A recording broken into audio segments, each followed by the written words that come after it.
கௌதமன் அவர்கள் ஒவ்வொரு நாளுமே ஒவ்வொரு மூலிகையின் பயன்பாடுகளை நம்மிடையே பகிர்ந்து கொண்டு அவற்றை முறையாக எப்படி பயன்படுத்த வேண்டும் என்பதை பற்றியும் நமக்காக சொல்லிக் கொடுத்து கொண்டிருக்கிறார். அந்த வகையில் இன்றைக்கு எந்த மூலிகையின் பயன்பாடுகளை நம்மிடையே பகிர்ந்து கொள்ள வந்திருக்கிறார் என்பதை கவனிக்கலாம். நிகழ்ச்சியில் அடுத்த பகுதியாக வரவிருப்பது பல்லாண்டு வாழ்ந்திட.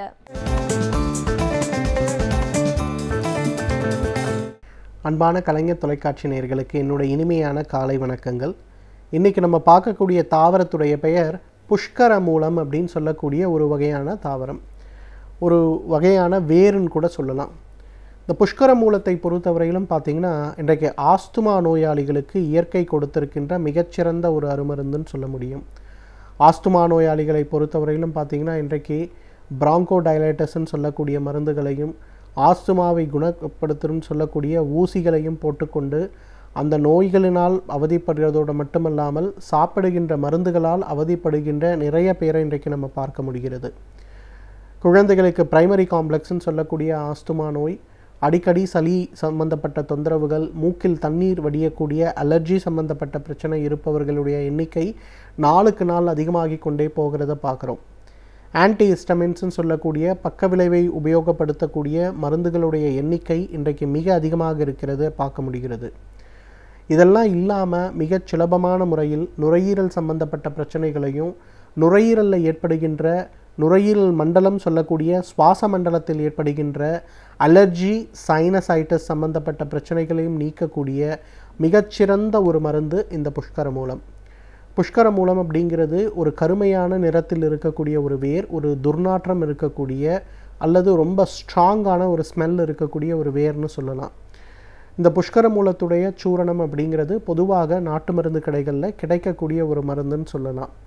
இந்த புஷ்கர மூலத்தை எடுத்து அதோடைய சூரணத்தை ஒரு கரண்டி, அதாவது 5 கிராம் அளவுக்கு எடுத்து சம அளவு தேன் சம அளவு நெய் கலந்து ஒரு உருண்டை மாதிரி செஞ்சு வைத்தியர்கள் வச்சுருப்பாங்க.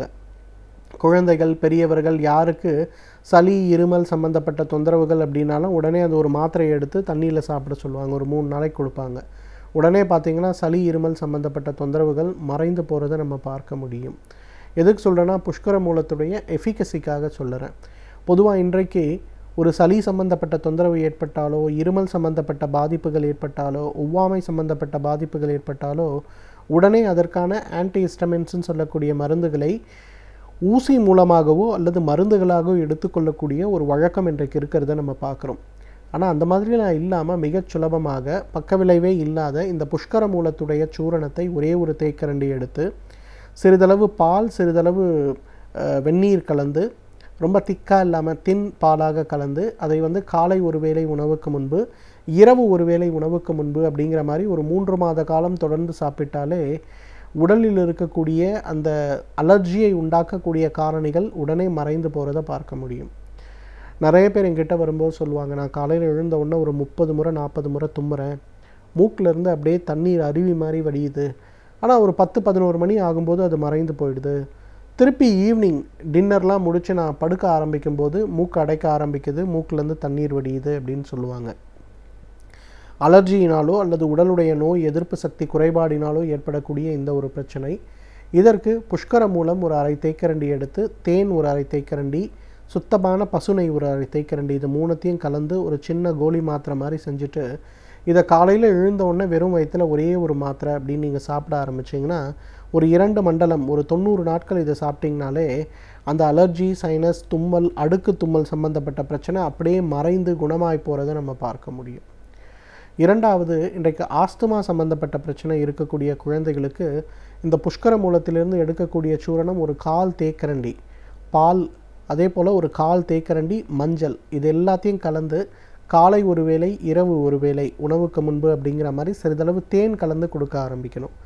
அதை கொடுத்தாலே மிக வேகமாக அந்த ஆஸ்துமா சம்பந்தப்பட்ட கம்ப்ளைண்ட்ஸ், நெஞ்சில் ஏற்படுகின்ற அந்த ஒரு கடுமையான பாரம், மூச்சு கொயின் வாங்கக்கூடிய அந்த மூச்சு, இதெல்லாம் படிப்படியாக குறைந்து குணமாகிறத நம்ம பார்க்க முடியும். அதே போல் இன்றைக்கு ஆஸ்துமா நோயாளிகளுக்கு பார்த்திங்கன்னா நிறைய இன்ஹேலர்ஸ் யூஸ் பண்ணுறதை நம்ம பார்க்குறோம். அந்த இன்ஹேலர்ஸ் யூஸ் பண்ணும்போது யங் ஏஜில் இருக்கவங்க கூட அந்த இன்ஹேலர்ஸ் யூஸ் பண்ண ஆரம்பிக்கும்போது நாளடைவில் ஈரலுடைய செயல்பாடில் மிகப்பெரிய ஒரு குறைபாடு ஏற்படுறதை பார்க்க முடியும். இன்றைக்கி இன்னேலர்ஸ் யூஸ் பண்ணுறவங்க எல்லாம் ஒரு 10 வருஷம் கழித்து பார்த்திங்கன்னா சிஓபிடின்னு சொல்லக்கூடிய ஒரு நுரையீரல் நோய், க்ரானிக் அப்ஸ்ட்ரக்டிவ் பல்மனரி டிஸார்டர்னு சொல்லக்கூடிய ஒரு நோய், இந்த நோயினால் பாதிக்கப்படுறாங்க. இந்த நோயினால் பாதிக்கப்படுறவங்க யாராக இருந்தாலும் ஒரு ஆக்சிஜன் சிலிண்டரை பக்கத்தில் வச்சுட்டு அது கூட தான் நடக்க முடியும், அது கூட தான் போக முடியும். ஒரு 10 வார்த்தைகள் கூட தொடர்ந்து பேச முடியாது. அந்தளவுக்கு மிக கடுமையான பக்க விளைவை ஏற்படுத்தக்கூடிய ஒரு நோய் வந்து இந்த ஆஸ்துமா அல்லது சிஓபிடி. இதற்கு கொடுக்கக்கூடிய மருந்துகள் அந்த சிம்டம்ஸை குறைக்கக்கூடிய மருந்துகளாக இருக்கே தவிர குணப்படுத்தக்கூடிய மருந்துகளாக இருக்கிறது இல்லை. குறிப்பாக லங் கெப்பாசிட்டின்னு சொல்லக்கூடிய இந்த கெப்பாசிட்டியை அதிகப்படுத்தக்கூடிய மருந்துகளாக இருக்கிறது இல்லை. இதை சரி செய்யக்கூடிய சக்தி வந்து இந்த புஷ்கர மூலத்திற்கு உண்டு. புஷ்கர மூலத்திலிருந்து எடுக்கக்கூடிய அந்த ஒரு சூரணத்தை கஷாயமாக, அதாவது 1 லிட்டர் தண்ணீருக்கு 20 கிராம் புஷ்கர மூலம் போட்டு நன்றாக கொதிக்க வைத்து அதை 300 மில்லியாக குறைக்க வேண்டும். வடிகட்டி எடுக்கக்கூடிய அந்த ஒரு கஷாயத்தில் 150 மில்லி காலை உணவுக்கு முன்பு, 150 மில்லி மாலை உணவுக்கு முன்பு அப்படிங்கிற மாதிரி எடுக்க ஆரம்பித்தாலே மிக வேகமாக அந்த ஆஸ்துமா நோய் கட்டுப்படுறதோடு மட்டுமல்லாமல் ஒரு 3 மாத காலம் இதை ஒரு மருந்தாக எடுத்துகிட்டு நீங்கள் ஒரு ஹாஸ்பிட்டல் போய் உங்கள் லங் கெப்பாசிட்டி எப்படி இருக்குன்னு செக் பண்ணி பார்த்தீங்கன்னா கணிசமான முறையில் அதில் நல்ல முன்னேற்றம் இருக்கிறத பார்க்க முடியும். இந்த விலா எலும்பு வலி அப்படின்னு சொல்லுவாங்க. அதாவது இந்த 2 ஃப்ளாங்க்கும், இந்த மார்பு கூடுகளில் நிறைய பேருக்கு கடுமையான வலி இருக்கும். இந்த பக்கம் திரும்பி படுக்க முடியாது, இந்த பக்கம் திரும்பி படுக்க முடியாது. படுத்தாலே அந்த இடத்துல ஏதோ பாரம் அதிகமாகி வலி இருக்கிற மாதிரி இருக்கும். போய் எக்ஸ்ரே எடுத்தாலும் ஸ்கேன் எடுத்தாலும் எல்லாம் நார்மலாக வரும். பார்ஷ்வசூலம் அப்படின்னு சொல்லக்கூடிய இந்த ஒரு பிரச்சனையை குணப்படுத்தக்கூடிய ஒரு மிகச்சிறந்த மருந்து எதுன்னு கேட்டிங்கன்னா அந்த புஷ்கர மூலம் தான். புஷ்கர மூலத்திலிருந்து எடுக்கக்கூடிய சூரணத்தை 1 தேக்கரண்டி தேன், 1 தேக்கரண்டி நெய் கலந்து காலை ஒரு வேளை உணவுக்கு முன்பு, இரவு ஒரு வேளை உணவுக்கு முன்புன்னு ஒரு 6 மாத காலம் சாப்பிட ஆரம்பிங்க. எவ்வளவு நாள்பட்ட பக்க சூலம் சொல்லக்கூடிய பார்ஷ்வ சூலமாக அது இருந்தாலும் மிக வேகமாக குணமாகி நன்றாகிறத நம்ம பார்க்க முடியும். இந்த பார்ஷ்வ சூலத்தை பொறுத்தவரையிலும் பார்த்திங்கன்னா இன்றைக்கு இந்த விலா எலும்பு வலி அல்லது பக்கவாட்டு வலின்னு சொல்லக்கூடிய வலியினால் அவதிப்படுபவர்கள் நிறைய பேர் இருக்காங்க. இவர்களை இந்த நிறைய பேருக்கும் மாடர்ன் மெடிசன்லேருந்து வலி நிவாரண மாத்திரைகள் கொடுக்கும்போது கூட அவங்களுக்கு வலிகளில் எந்த விதமான மாற்றங்களும் ஏற்படுறது கிடையாது. ஆனால் இந்த வலியை குணப்படுத்தக்கூடிய ஒரு மிகச்சிறந்த மருந்து இந்த புஷ்கர மூலம். அலர்ஜி சம்மந்தப்பட்ட கோளாறுகள் இன்றைக்கு நிறைய குழந்தைகளுக்கு பார்த்திங்கன்னா பள்ளிக்கூடம் போக ஆரம்பித்தாங்கனாலே மூக்கிலேருந்து தண்ணி வடிய ஆரம்பிக்கும். ஒரு 2 நாள் ஆகும்போது அந்த தண்ணீரோட நிறம் வந்து பச்சை நிறமான சளியாக மாற ஆரம்பிக்கும். அதன் பிறகு பார்த்திங்கன்னா அவர்களுக்கு இருமல் வரும், கடுமையான காய்ச்சல் வர ஆரம்பிக்கும். உடனே அதற்கான மருந்துகள் ஆன்டிபயோட்டிக்ஸ், ஒவ்வொரு மாதமும் ஆன்டிபயோட்டிக்ஸ் எடுத்துக்கொள்ளக்கூடிய குழந்தைகள் நிறைய பேர் இருக்காங்க. ஸோ அந்த மாதிரி குழந்தைகளுடைய ஆரோக்கியம் மேம்படணும், ஒரு ப்ரிவென்டிவ் ஆஸ்பெக்டில் நம்ம ஏதாவது கொடுக்கணுன்னா இந்த புஷ்கர மூலத்திலிருந்து எடுக்கக்கூடிய சூரணம் 2 சிட்டிகை அளவுக்கு, 2 சிட்டிகை அளவுக்கு மட்டும் எடுத்து சிறிதளவு தேன் கலந்து அதை குழந்தைகளுக்கு ஒரு 3 வயதுக்கு மேற்பட்ட குழந்தைகளுக்கு கொடுக்க ஆரம்பித்தோன்னா அடிக்கடி அவங்க சிக்காகாமல் இருக்கிறதையும் அவங்களுடைய நோய் எதிர்ப்பு சக்திகள் அதிகமாகிறதையும் நம்ம பார்க்கலாம். எனவே நேயர்களே, இந்த புஷ்கர மூலம் அப்படிங்கிறது மிகச் சாதாரண ஒரு மூலிகை.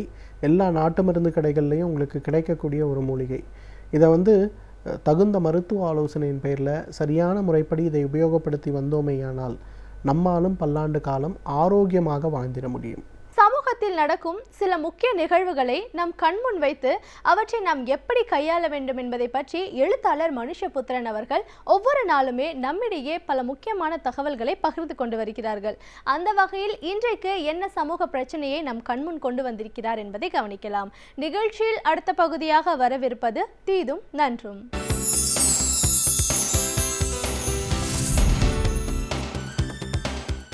வணக்கம் நண்பர்களே, இன்னும் ஒரு இனிய காலை பொழுதில் தீதும் நன்றும் நிகழ்ச்சியில் உங்களை சந்திப்பதில் மிக்க மகிழ்ச்சி அடைகிறேன். சமீப காலமாக இந்தியாவில் மிகவும் விவாதிக்கப்படுகிற ஒரு விஷயம் இந்த ஆதார் அட்டை என்பதாகும். இந்த ஆதார் அட்டை அல்லது ஆதார் எண் தொடர்பான பல்வேறு சர்ச்சைகள் நாடு முழுக்க தொடர்ச்சியாக நடந்து கொண்டிருக்கின்றன. முக்கியமாக ஒவ்வொரு குடிமகனுடைய தனிப்பட்ட உரிமையின் மீதும் மிகப்பெரிய அத்துமீறலை இந்த ஆதார் எண் செய்கிறது என்பதுதான் குடியுரிமை சார்ந்த அமைப்புகளினுடைய அல்லது அதற்காக போராடுகளுடைய குற்றச்சாட்டு. அரசு என்ன சொல்கிறது என்று சொன்னால், எல்லா மனிதர்களுக்குமான ஒரு எல்லா தகவல்களையும் உள்ளடக்கிய ஒரு அடையாள அட்டை இருப்பது என்பது சௌகரியமானது, அதன் மூலமாக தேசத்தினுடைய பாதுகாப்பு உறுதிப்படுத்தப்படுகிறது, எல்லோரையும் பற்றிய தகவல்களை தெரிந்து கொள்வது ஒரு அரசாங்கத்தினுடைய உரிமை என்பதுதான் அரசினுடைய நிலைப்பாடு. இப்பொழுது இருக்கக்கூடிய மத்தியில் வரக்கூடிய பாஜக அரசு கடந்த முறை அவர்களுக்கு முன்னால் இருந்த அரசு ஆதார் முறையை கொண்டு வந்தபோது கடுமையாக எதிர்த்தது என்பது அனைவருக்கும் தெரியும். ஆனால் இப்பொழுது நீதிமன்ற உத்தரவுகளை எல்லாம் மீறி மிக கடுமையாக எல்லா இடத்திலும் ஆதார் எண் வலியுறுத்தப்படுகிறது. நீதிமன்றம் மானியங்களை பெறுவதற்கு ஆதாரை கட்டாயப்படுத்தக்கூடாது என்று எச்சரித்தும் கூட இன்றைக்கு பல இடங்களில் இந்த ஆதார் எண் என்பது பெரிய அளவிற்கு வற்புறுத்தப்படுகிறது. பள்ளி குழந்தைகளிலிருந்து தொடங்கி முதியவர்கள் ஓய்வூதியம் பெறுகிறவர்கள் வரைக்கும் இந்த ஆதார் எண் கட்டாயப்படுத்தப்படுகிறது. இதில் முக்கியமாக நாம் கவனிக்க வேண்டிய விஷயம் என்னவென்றால், சமீபத்தில் வருமான வரி கணக்கு தாக்கல் செய்யப்படுகிற போது நீங்கள் ஆதார் எண்ணை கொடுக்க வேண்டும் என்கிற ஒரு சட்டத்தையும் அவசரமாக மத்திய அரசு கடைசி நேரத்தில் நிதிநிலை அறிக்கையில் சேர்த்தது. எந்த விவாதமும் இல்லாமல் இந்த விதிமுறை என்பது சேர்க்கப்பட்டிருக்கிறது. இந்த ஆதார் எண்ணை நீங்கள் உங்களுடைய வருமான வரி அறிக்கை தாக்கல் செய்கிற போது கொடுத்தால் அந்த எண்ணை வைத்துக்கொண்டு ஒட்டுமொத்தமாகவே உங்கள் வருமானத்திற்கும் செலவுகளுக்குமான தொடர்புகளை அரசால் கண்காணிக்க முடியும். அதோடு மட்டுமல்ல, உங்களுடைய தொலைபேசி அழைப்புகள் அல்லது மற்ற உங்களுடைய தகவல் தொடர்பு சார்ந்த பரிவர்த்தனைகள் இது அனைத்துமே அரசால் கண்காணிக்கப்படக்கூடும். இப்படி கண்காணிக்கப்படுவதன் மூலமாக உங்களுடைய எல்லா செயல்பாடுகளுமே அரசாங்கத்தினுடைய நேரடி கட்டுப்பாட்டிற்குள் வந்துவிடும், கண்காணிப்பிற்குள் வந்துவிடும். ஆனால் இதில் ஒரு மிகப்பெரிய சிக்கல் என்னவென்று கேட்டால், 2 அம்சங்கள் இருக்கின்றன. ஒன்று அரசு சார்ந்த அம்சம், இன்னொன்று அந்த தகவல்கள் தொடர்பான பிரச்சனைகள். ஏனென்றால் இப்பொழுது ஒரு உதாரணமாக ஒருவருடைய பண பரிவர்த்தனைகள் அல்லது அவருடைய அன்றாட வாழ்க்கை முறை, தொலைபேசி அழைப்புகள், இது எல்லாவற்றையும் அடிப்படையாக கொண்டு ஒருவர் மீது மிக சுலபமாக ஒரு தேச துரோக குற்றச்சாட்டை இந்த அரசாங்கத்தால் சுமத்த முடியும்.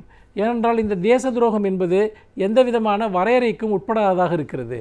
பல நேரங்களில் இந்த தேச துரோக குற்றச்சாட்டிற்கு எந்த வரையறையுமே இல்லை. ஆனால் எதை வேண்டுமானாலும் காரணம் காட்டி ஒரு தேசிய கீதத்திற்கு எழுந்து நிற்காதவர்களை கூட தேச துரோகிகள் என்று சொல்லப்படக்கூடிய ஒரு நாட்டிலே இன்றைக்கு ஒரு மிகப்பெரிய அளவிற்கு அச்சுறுத்தல் இந்த ஆதார் எண் மூலமாக மக்களுக்கு ஏற்பட்டிருக்கிறது. அப்படி இருக்கிற போது நீங்கள் ஏதாவது ஒரு சிறிய காரணத்தை காட்டி ஒரு நபரை கைது செய்ய முடியும் அல்லது சிறையில் அடைக்க முடியும். இது மிகப்பெரிய ஆபத்து. ஏனென்றால் ஆதார் அட்டை என்பது இப்பொழுது உதாரணமாக நீங்கள் ஒரு மொபைல் இணைப்பு வாங்குகிறீர்கள் என்றால் அதற்கு ஆதார் அட்டை கொடுக்க வேண்டும். ரேஷன் கார்டு வாங்கினால் அதற்கு ஆதார் அட்டை கொடுக்க வேண்டும். டிரைவிங் லைசன்ஸ் வாங்கினால் அதற்கு ஆதார் அட்டை கொடுக்க வேண்டும். இப்படி எல்லா இடங்களிலும் உங்கள் ஆதார் எண் பதிவு செய்யப்பட்டு கொண்டே இருக்கும்.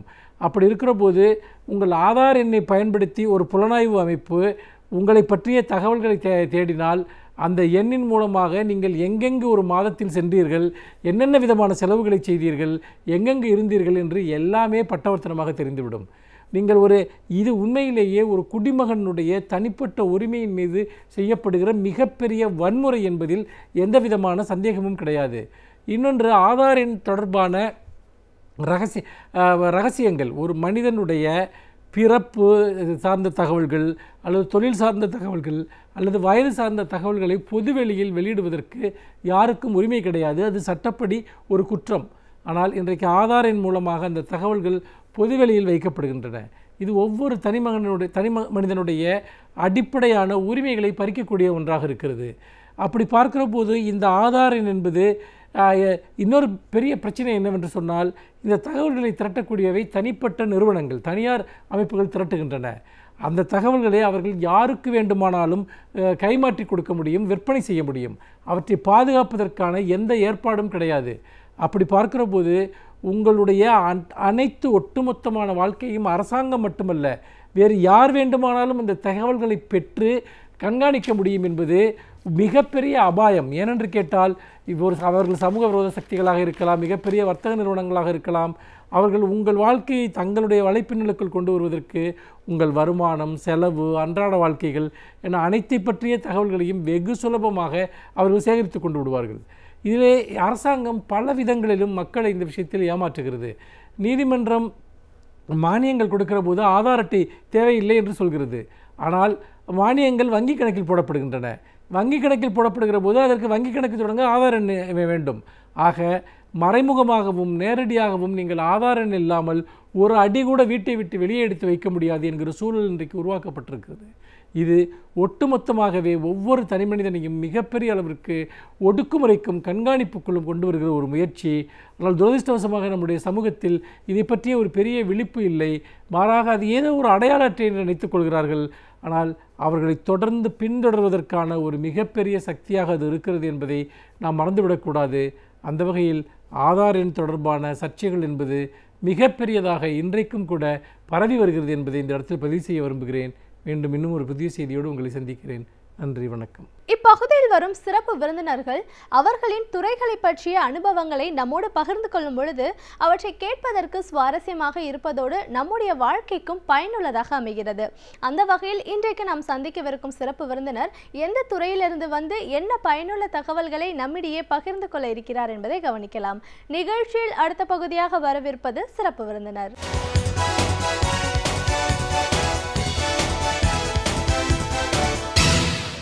வணக்கம் நேயர்களே, விடியலை வா நிகழ்ச்சியின் சிறப்பு விருந்தினருக்கான நேரம் இது. இன்றைய சிறப்பு விருந்தினர் மனிதவள மேம்பாட்டு நிபுணர் டாக்டர் பால சாண்டில்யன். ஒரு மனிதவள மேம்பாட்டு நிபுணர் அப்படிங்கிற முறையில் இன்னைக்கு மனம் சார்ந்த பிரச்சனைகள் என்ன, மாற்றங்கள் அப்படின்னு வரும்போது எப்படிப்பட்ட ஒரு பயிற்சிகள் தேவையா இருக்கு, ஒரு நிபுணராக இவர் கொடுத்துட்டு இருக்கிற பயிற்சிகள்னு பல விஷயங்களை கருத்துக்களை நம்ம இவர்கிட்ட கேட்டு தெரிஞ்சுக்கலாம். வணக்கம் சார். வணக்கம். ஒரு மனநல மேம்பாட்டு பயிற்சியாளராக முதல்ல எங்கள் நிகழ்ச்சிக்கு உங்களை நாங்கள் வரவேற்கிறோம் சார். மனநல மேம்பாடு அப்படின்னு பேசும்போது நீங்கள் வந்து மனநலம் சார்ந்த ஆலோசகராகவும் இருக்கீங்க, ஒரு படைப்பாளியாகவும் புத்தகங்கள் எழுதியிருக்கீங்க. ஸோ இந்த மனம் சார்ந்த பிரச்சனைகள் அப்படின்னு நம்ம வரும்போது எண்ணங்கள் அடிப்படையில் தான் நிறைய செயல்பாடுகள் இருக்குது. அப்படின்னும்போது ஒரு தனி மனிதனுக்கும் சரி, ஒரு நிறுவனத்திற்கும் சரி, ஒரு கூட்டாக ஒரு பணியை செய்யும்போது ஆக்கப்பூர்வமான வேலைகளில் ஈடுபடணும் அப்படின்ற எண்ணம் எல்லாருக்கும் இருக்கும். அதை செயல்படுத்த முடியாத நிலையில் நிறைய பேர் இருக்கலாம். அதுலேருந்து சரியான முறையில் ஒருத்தர்கிட்ட இருந்து பணியை வாங்கணும் போது ஒரு நிறுவனம் வந்து அதற்கான வேலைகளில் முழுமையாக ஈடுபடும் போது இப்படிப்பட்ட ஒரு பயிற்சிகள் எல்லாம் தொடர்ந்து கொடுத்துட்டே இருக்கிறத நம்ம பார்க்குறோம். அப்படிப்பட்ட பயிற்சி அப்படின்னும் போது உண்மையிலேயே எங்கே நம்மளுக்கு ஒரு ஃபோக்கஸ் தேவைப்படுது, எந்த மாதிரியான ஒரு பயிற்சி கொடுத்தாங்கன்னா நம்ம எண்ணத்துலையும் சரி, நம்ம செயல்பாடுலையும் சரி, பழக்க வழக்கங்களையும் சரி ஒரு மாறுபடுறதுக்கான ஒரு வாய்ப்பு இருக்கு. அந்த மாற்றம் அப்படிங்கிறது வந்து உங்களுடைய பயிற்சி மூலமா கிட்டத்தட்ட 15 ஆண்டுகளா நீங்க எப்படி செஞ்சுட்டு இருக்கீங்க அப்படின்னு நிறைய விஷயங்களை எங்க நேர்களோட நீங்க முழுமையா பகிர்ந்துக்கணும் சார். முதல்ல இந்த மனிதவள மேம்பாட்டு நிபுணர் அப்படிங்கிற முறையில் ஹியூமன் ரிசோர்ஸஸ் வந்து ரொம்ப அதிகமாக இருக்குது நம்ம நாட்டில் அப்படின்னு நம்ம சொல்கிறோம். அதை சரியான முறையில் கையாளப்படலை அப்படிங்கிற ஒரு கருத்தும் இருக்கிறத பார்க்குறோம். ஸோ இப்போ அதை இது ரெண்டுத்தையுமே சரியான முறையில் கையாளணும் அப்படின்னும் போது ஏதோ ஒரு விதமான ஒரு பயிற்சி தேவைப்படுது அப்படிங்கிற முறையில் எங்கே ஒரு பயிற்சி ஒருத்தருக்கு நம்ம ஆரம்பிக்கிற நிலையில் இருக்கும்? அதாவது பொதுவாக ஒரு நிறுவனத்தில் ஒரு கோட்பாடு இருக்கும், ஒரு வேல்யூன்னு சொல்லுவாங்க, ஒரு அப்ஜெக்டிவ் இருக்கும், எதுக்காக இந்த நிறுவனத்தை நடத்துகிறோம் அப்படின்னு சொல்லிட்டு. அந்த விஷயத்தில் வந்து ஒரு அலைன்மெண்ட் அப்படின்றது வந்து முழு ஆர்கனைசேஷன் ஃபுல்லாகவே இருக்கணும். அதாவது அந்த நிர்வாகத்துடைய ஒரு மேலாளர்னு வச்சுக்கோங்களேன், அதாவது எம்டி, அதுக்கப்புறம் வைஸ் பிரசிடென்ட், அந்த டிஃப்ரெண்ட் ஹைரார்கி இருக்கு இல்லையா, ஒர்க்மேன் கடைசி ஆட்கள் வரைக்கும் இந்த புரிதல் இருக்கணும். எதுக்காக இந்த நிறுவனம் நடக்குது, இந்த நிறுவனத்துடைய கோட்பாடு என்ன வேல்யூ சிஸ்டம், இது வந்து ஒரு குவாலிட்டி ஓரியன்டா இல்லை கஸ்டமர் ஓரியன்டா அப்படின்றத வந்து புரிதல் இருக்கணும். அதுக்காக தான் நம்ம விஷன், மிஷன், ஸ்டேட்மெண்ட் அப்படின்லாம் சொல்லுவாங்க. ஸோ ஒரு நிறுவனத்தில் ஒரு நபர் புதுசாக ஜாயின் பண்ணுறாங்கன்னா முதல்ல தெரிஞ்சுக்கணும். அதற்கான விஷயங்களை முதல்ல HR டிபார்ட்மெண்ட்டே கொடுத்துருவாங்க. அதுக்கு ஒரு 2 நாள் ட்ரைனிங், 3 நாள் ட்ரைனிங், 1 வார ட்ரைனிங் அப்படிங்கிற மாதிரி வச்சுருவாங்க. இது வந்து ஆரம்ப நிலையில் அந்த நிறுவனத்தில் எந்த நிலையில் நுழைஞ்சாலுமே அதை வந்து அவங்க கண்டிப்பாக தெரிஞ்சுட்டாகணும். பட் இதை தாண்டி என்ன நடக்குது அப்படின்னு பார்த்திங்கன்னா, நிறுவனத்தில் நிறைய போட்டிகள் வந்து நம்ம சுற்றி இருக்கும் பொழுது எப்படியான யுக்திகளை நம்ம கடைபிடிக்கணும், நெக்ஸ்ட் லெவலுக்கு நம்ம எப்படி கொண்டு போனோம் அப்படிங்கிறத மேலே இருக்கிறவங்க மட்டுமே சிந்திச்சா மட்டும் பத்தாது, அதை கீழே இருக்கிறவங்களுக்கு கம்யூனிகேட் பண்ணி ஆகணும். இவங்கக்கிட்ட என்ன பிரச்சனை இருக்குன்னா, இவங்களோட ஓன் அஜெண்டா இருக்கும், ஓன் பர்சனல் கோல் மட்டும் இருக்கும். அதை ஆர்கனைசேஷனல் கோலோடு கொண்டு போய்ட்டு கனெக்ட் பண்ணி அதை அலைன் பண்ணணும். அதுதான் மிகப்பெரிய சவாலாக இருக்குது இன்றைக்கி இருக்கக்கூடிய ஒவ்வொரு நிறுவனத்துலையுமே. இதை தாண்டி நிறுவனத்தை நடத்தக்கூடிய மிகப்பெரிய ஆட்கள் இருக்காங்க இல்லையா, CEO லெவலில், வைஸ் பிரசிடென்ட் லெவலில், இவங்களுக்குமே கூட அந்த கம்யூனிகேஷன் சீராக சென்றடைய வேண்டும். அவங்க லெவல்லையுமே ட்ரைனிங் வந்து தேவைப்படுது. அது வந்து லீடர்ஷிப் ட்ரைனிங்னு சொல்லலாம். ஸோ அவங்க வந்து எப்படி இந்த சக ஊழியர்களை எப்படி நடத்துவது, முன்னெல்லாம் ஐ எம் ஒர்க்கிங் அண்டர் யூன்னு சொல்லுவாங்க, இப்போ I am working along with யூன்றாங்க.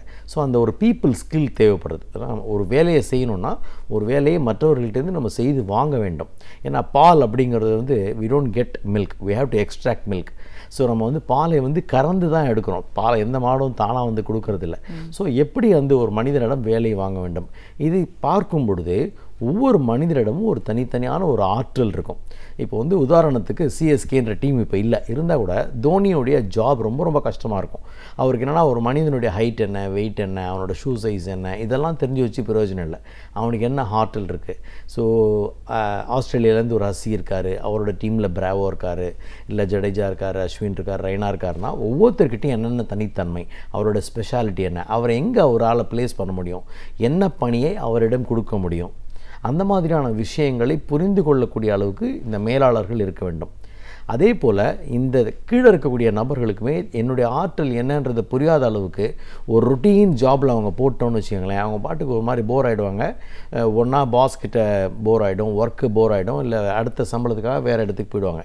இன்றைக்கி யாருமே வந்து நிறுவனத்தில் தொடர்ந்து ஒரு 3 ஆண்டுகளுக்கு மேலே நிலைக்க மாட்டேங்கிறாங்க. It is very easy to recruit, it is very difficult to retain. அந்த நபரை வந்து தக்க வைத்து கொள்ளுதல் அப்படிங்கிறது ரொம்ப கஷ்டமாக இருக்குது. மறுபடியும் ஒரு நியூ செட் ஆஃப் பீப்புளை வந்து நம்ம ரெக்ரூட் பண்ணி அவங்கள வந்து ட்ரெயின் பண்ண வேண்டியிருக்கு. இது மிகப்பெரிய சவாலாக ஒவ்வொரு நிறுவனத்துக்கு இருக்குது.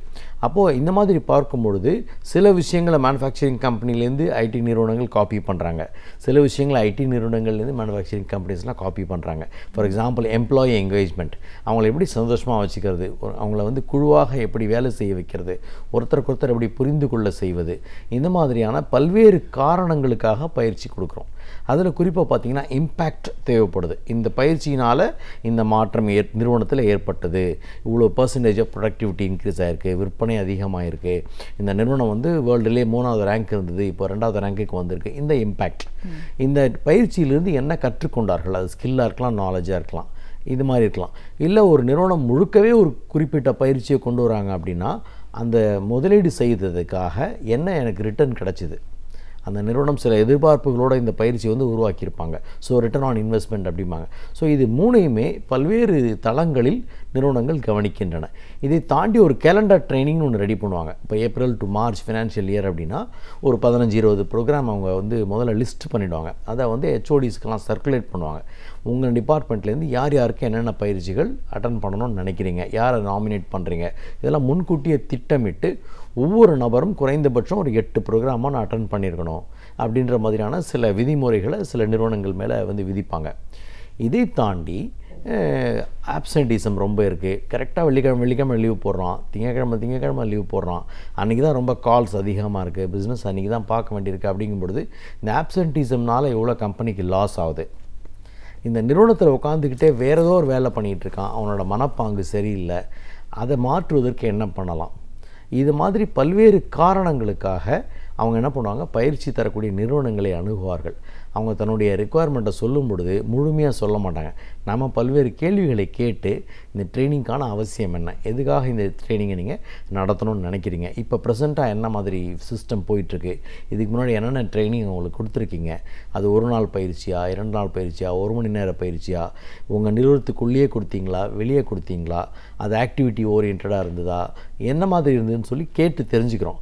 அப்போ அதுக்கேற்ற மாதிரி இப்போ எப்படி டாக்டர்கிட்ட நம்ம போகிறோம்னு சொன்னால் உங்களுக்கு என்ன அப்படின்னு சில பேர் டெஸ்ட் பண்ணி பார்த்தோன்னே சொல்லிவிடுவாங்க. இல்லை நம்ம சொல்கிற சிம்டம்ஸ்லாம் கேட்டுட்டு அதுக்கப்புறம் மருந்து கொடுக்குறாங்க. சில பேர் வந்து எது வந்து உட்காந்தோன்னே என்ன ஜுரமா இந்தாப்பா எடுத்துக்கோ மாத்திரை அப்படின்ற மாதிரி கொடுக்க முடியாது. சில டாக்டர்ஸ் அப்படி கூட கொடுக்கலாம்.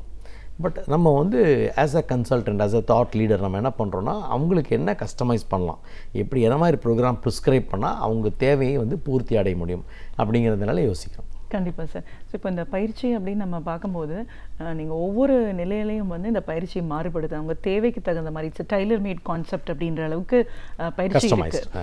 அப்படின்னும் போது ஒரு மேலாளர் லீடர்ஷிப் ஹையர் லெவலில் இருக்கிறவங்களுக்கு ஒரு பயிற்சி தேவை, மிடில் மேனேஜ்மெண்ட்டில் இருக்கிறவங்களுக்கு தேவை, ஒர்க்கர்ஸ் லேபர்ஸ்ன்னு வரும்போது இப்படி பிரிச்சுக்கலாமா?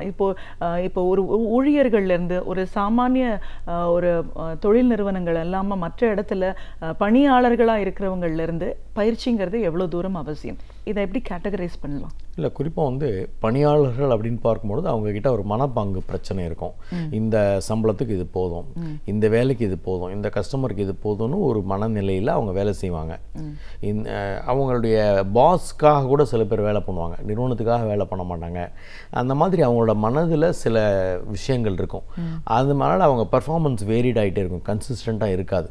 அப்போது அந்த டீமில் வந்து நிறைய ப்ராப்ளம்ஸ் வரும். அப்போது ஒரு காம்படிஷன் வருது, இல்லை ஒரு பிளேமிங் பையிங் சிஸ்டம், அதாவது ப்ரொடக்ஷன் வந்து பர்ச்சேஸை ப்ளேம் பண்ணுறாங்க அப்படிங்கும்பொழுது நிறுவனத்தை இதை வந்து அப்சர்வ் பண்ணிகிட்டே இருப்பாங்க. ஓகே, இவங்களை எப்படி மாற்றலாம், ரொம்ப கஸ்டமர் கம்ப்ளைண்ட்ஸ் அதிகமாக இருக்குது, இவங்க ஏன் இப்படி இருக்காங்க, இதுக்கு காரணம் என்ன, வெறும்னா ஒரு பணம் கொடுத்ததுனால மட்டும் அவங்க மாறிடுவாங்கன்னா மாற மாட்டாங்க.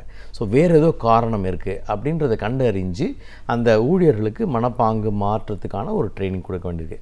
இப்போ சூப்பர்வைசர் அப்படின்ற ஒரு என்னென்னா, ஊழியர்களெல்லாம் நம்ம பயிற்சி பண்ணி அடுத்த நிலைக்கு கொண்டு வந்துட்டோம். ஸோ அவன் வந்து கொஞ்சம் மாறி அந்த விஷயங்களை தன்னுடைய பணியில் வந்து காமிக்கணும்னு நினைக்கிறான், அப்ளை பண்ணி பார்க்கணும்னு நினைக்கிறான். இந்த சூப்பர்வைசர் வந்து அதே மனநிலையிலே இருக்கான். நீ என்ன பெரிய இப்போ ஒரு ஜெயிலேருந்து ஒரு குற்றம் செய்தவர் வெளியே வராருன்னு வச்சுங்களேன், அவர் எல்லோருமே சமூகமே ஒரு குற்றவாளியாக தான் பார்க்கும். ஸோ ஆஃப்டர் ஆல் நீ வந்து ஒரு ஒர்க்கர் தானே, நீ எப்பவுமே பெர்ஃபார்ம் பண்ண மாட்டேன். ஸோ அந்த ப்ரீ கன்சீவ்டு நோஷனில் நீ எப்போ தான் லீவ் போடுவ, நீ ரொம்ப இரஸ்பான்சிபிள், இந்த மனநிலையே பார்க்கக்கூடிய சூப்பர்வைசர் இவர் ட்ரைனிங் ஆகி வந்த பிறகும் அவர் அப்ளை பண்ண முயற்சி செய்தாலும் இவர் வந்து அவரை தடுக்கிறாரு. அப்போ அதனால் இவருக்கும் ஒரு ட்ரைனிங் தேவைப்படுது. இந்த நிறுவனத்தில் நாங்கள் இவ்வளோலாம் ட்ரைனிங் பண்ணியிருக்கோம். ஸோ இவங்கள அதே டேக்கில் அதே லேபிளில் நீ பார்க்காத, you have to enable them, don't label them. So நீ பார்க்க வேண்டிய கண்ணோட்டமே வேறு. அவர்களிடம் இருந்து நீ எப்படி வேலையை பெற வேண்டும், அவர்களையும் ஒரு சக மனிதராக இருந்து நம்ம எல்லாம் இணைஞ்சு தான் இந்த கம்பெனிக்கு வந்து வேலை செய்கிறோம். நீ சூப்பர்வைசர்னு இருந்தால் கூட, மேனேஜர்னு இருந்தால் கூட எப்படின்னு இந்த என்னென்னா ஒரு ஜெனரேஷன் கேப் இருக்குது. வீட்டில் எப்படி அப்பா தந்தை இருக்காங்களோ, இப்போ வந்து இந்த சூப்பர்வைசராக இருக்கக்கூடியவர், மேனேஜராக இருக்கக்கூடியவர் ஒரு 20 வருஷம் எக்ஸ்பீரியன்ஸ் போட்டிருப்பார்.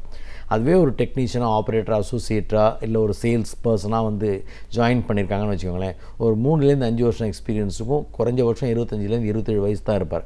ஸோ கிட்டத்தட்ட பார்த்திங்கன்னா ஒரு 15லேருந்து 20 வயசு அவங்க வயசு வித்தியாசம் இருக்கும். இவங்களோட சிந்தனையே வேறையாக இருக்கும். இவங்க பழைய ஒரு சிந்தனையில் இருப்பாங்க. இவங்க வந்து வேகமாகவும் இருப்பாங்க, நியூ டெக்னாலஜி அடாப்ட் பண்ணுறதுக்கு ரெடியாக இருப்பாங்க. யார் என்ன சொல்லி கொடுத்தாலும் உடனடியாக மாறுறதுக்கு எளிதான ஒரு களிமண் மாதிரி இருப்பாங்க. இவங்க வந்து ஒரு கண்டிஷன்டு மைண்டில் இருப்பாங்க. இந்த மாதிரி எவ்வளோ பேரை பார்த்துட்டேன், இதெல்லாம் வந்து இவங்ககிட்ட வேலையெல்லாம் வாங்க முடியாதுன்ற நிலையில் இருப்பாங்க. அப்போ இவங்களை இந்த ஜென்ரேஷன் கேப், இந்த எக்ஸ் ஜென் அப்படின்ற ஒரு மேனேஜர்ஸை ஒய் ஜென் எம்ப்ளாயீஸை எப்படி ஹேண்டில் பண்ணணும், எப்படி புரிஞ்சுக்கணும். சில விளம்பரங்களோட நம்ம பார்ப்போம். ஒரு முதியோர் இல்லத்துடைய ஒரு சிஸ்டர் உட்காந்துருப்பாங்க, ஒரு 2 யங்ஸ்டர்ஸ் உள்ளே வருவாங்க. ஒன்றும் கவலைப்படாதீங்க, உங்கள் அப்பா அம்மாவை கொண்டு வந்து இங்கே விட்டுருங்க, நாங்கள் பார்த்துக்குறோம் அப்படிம்பாங்க.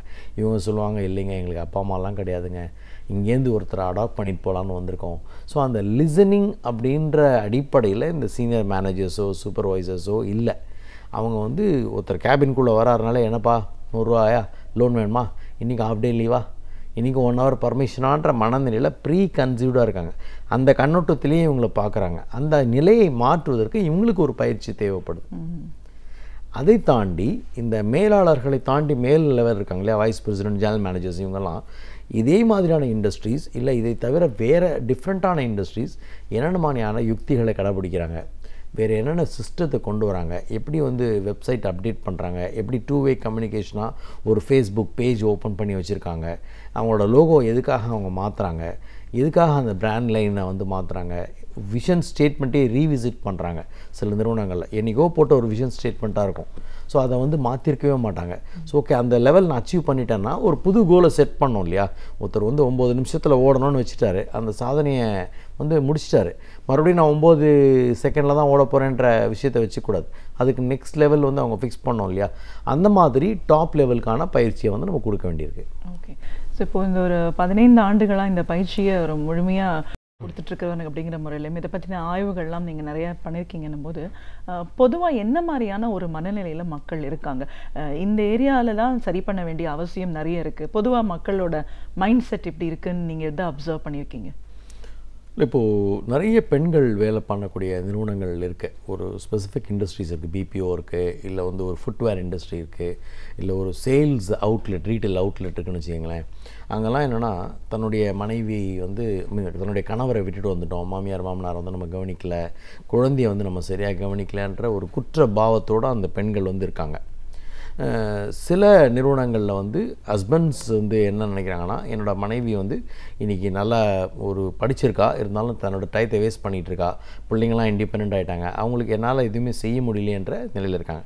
இதை நிறுவனம் புரிந்து கொண்டு சில சமயம் என்ன பண்ணுறாங்கன்னா, இதனால் நிறுவனத்துக்கு எந்த பெனிஃபிட்டும் வரப்போகிறதில்லை, இருந்தாலும் அவங்களுடைய மனசையும் அவங்களுடைய ஒரு இயல்பான சூழ்நிலையும் ஒரு மனதையும் மாற்றிவிட்டால் அது பெர்ஃபார்மன்ஸில் ரிஃப்ளெக்ட் ஆகும். அது இன்டெரக்டாக ஒரு இன்வெஸ்ட்மெண்ட் தான். அதனால் அவங்க என்ன பண்ணுறாங்கன்னா, ஓகே நம்ம ஊழியர்களை வந்து அவங்க மனைவி சொந்தமாக தொழில் தொடங்குவதற்கு ஒரு பயிற்சியை கொடுக்கலாம், அவங்க பிள்ளைங்க என்னென்ன படிக்கலாங்கிற பயிற்சியை கொடுக்கலாம். ஸோ வீட்டு பிரச்சனையை சால்வ் பண்ணிட்டோன்னு சொன்னால் அவருடைய மனம் முழுக்க இந்த வேலையில் இருக்கும். அதே மாதிரி பெண்கள் அதிகமாக இருக்கக்கூடிய இடத்துல நீங்கள் ஒன்றும் கில்ட்டியாக ஃபீல் பண்ண வேண்டிய அவசியம் இல்லை. உங்களுக்கு குற்றபாவம் எதற்கு, நீங்கள் இது குடும்பத்துடைய விஷயத்துக்கு கான்ட்ரிபியூட் பண்ண வேண்டியிருக்கு. இன்றைக்கி 2 பேரும் வேலை பார்த்தா தான் இன்றைக்கி இருக்கிற காஸ்ட் ஆஃப் லிவிங்கில் மேனேஜ் பண்ண முடியும். அதனால் நீங்கள் அதெல்லாம் ஃபீல் பண்ணாதீங்க, நீங்கள் ஒரு குவாலிட்டி டைம் ஸ்பெண்ட் பண்ணுங்கள், அந்த ஒரு பெற்றோராக இருப்பது எப்படி அப்படின்ற ஒரு பயிற்சியெல்லாம் அந்த பெண்களுக்கு வந்து கொடுக்க வேண்டியிருக்கு. ஸோ இந்த மாதிரி நிறுவனங்கள் என்னென்னா அடிப்படை விஷயங்களை தாண்டிட்டாங்கன்னா அவங்க இது மாதிரி சிந்திப்பாங்க. சில நிறுவனங்கள் அடிப்படை விஷயத்தையே தாண்டியிருக்க மாட்டாங்க. அவங்க டார்கெட் அச்சீவ் பண்ணணும், சேல்ஸ் அச்சீவ் பண்ணணும், இங்கேயே ப்ராப்ளமாக இருக்குது, டீமுக்குள்ளே கான்ஃப்ளிக்ட் இருக்குது, ப்ராப்ளம் சால்விங் அவங்க பண்ணவே மாட்டேன்றாங்கன்னா அந்த மாதிரியான பேசிக்கான ட்ரைனிங்கே திருப்பி கொடுத்துக்கிட்டே இருப்பாங்க.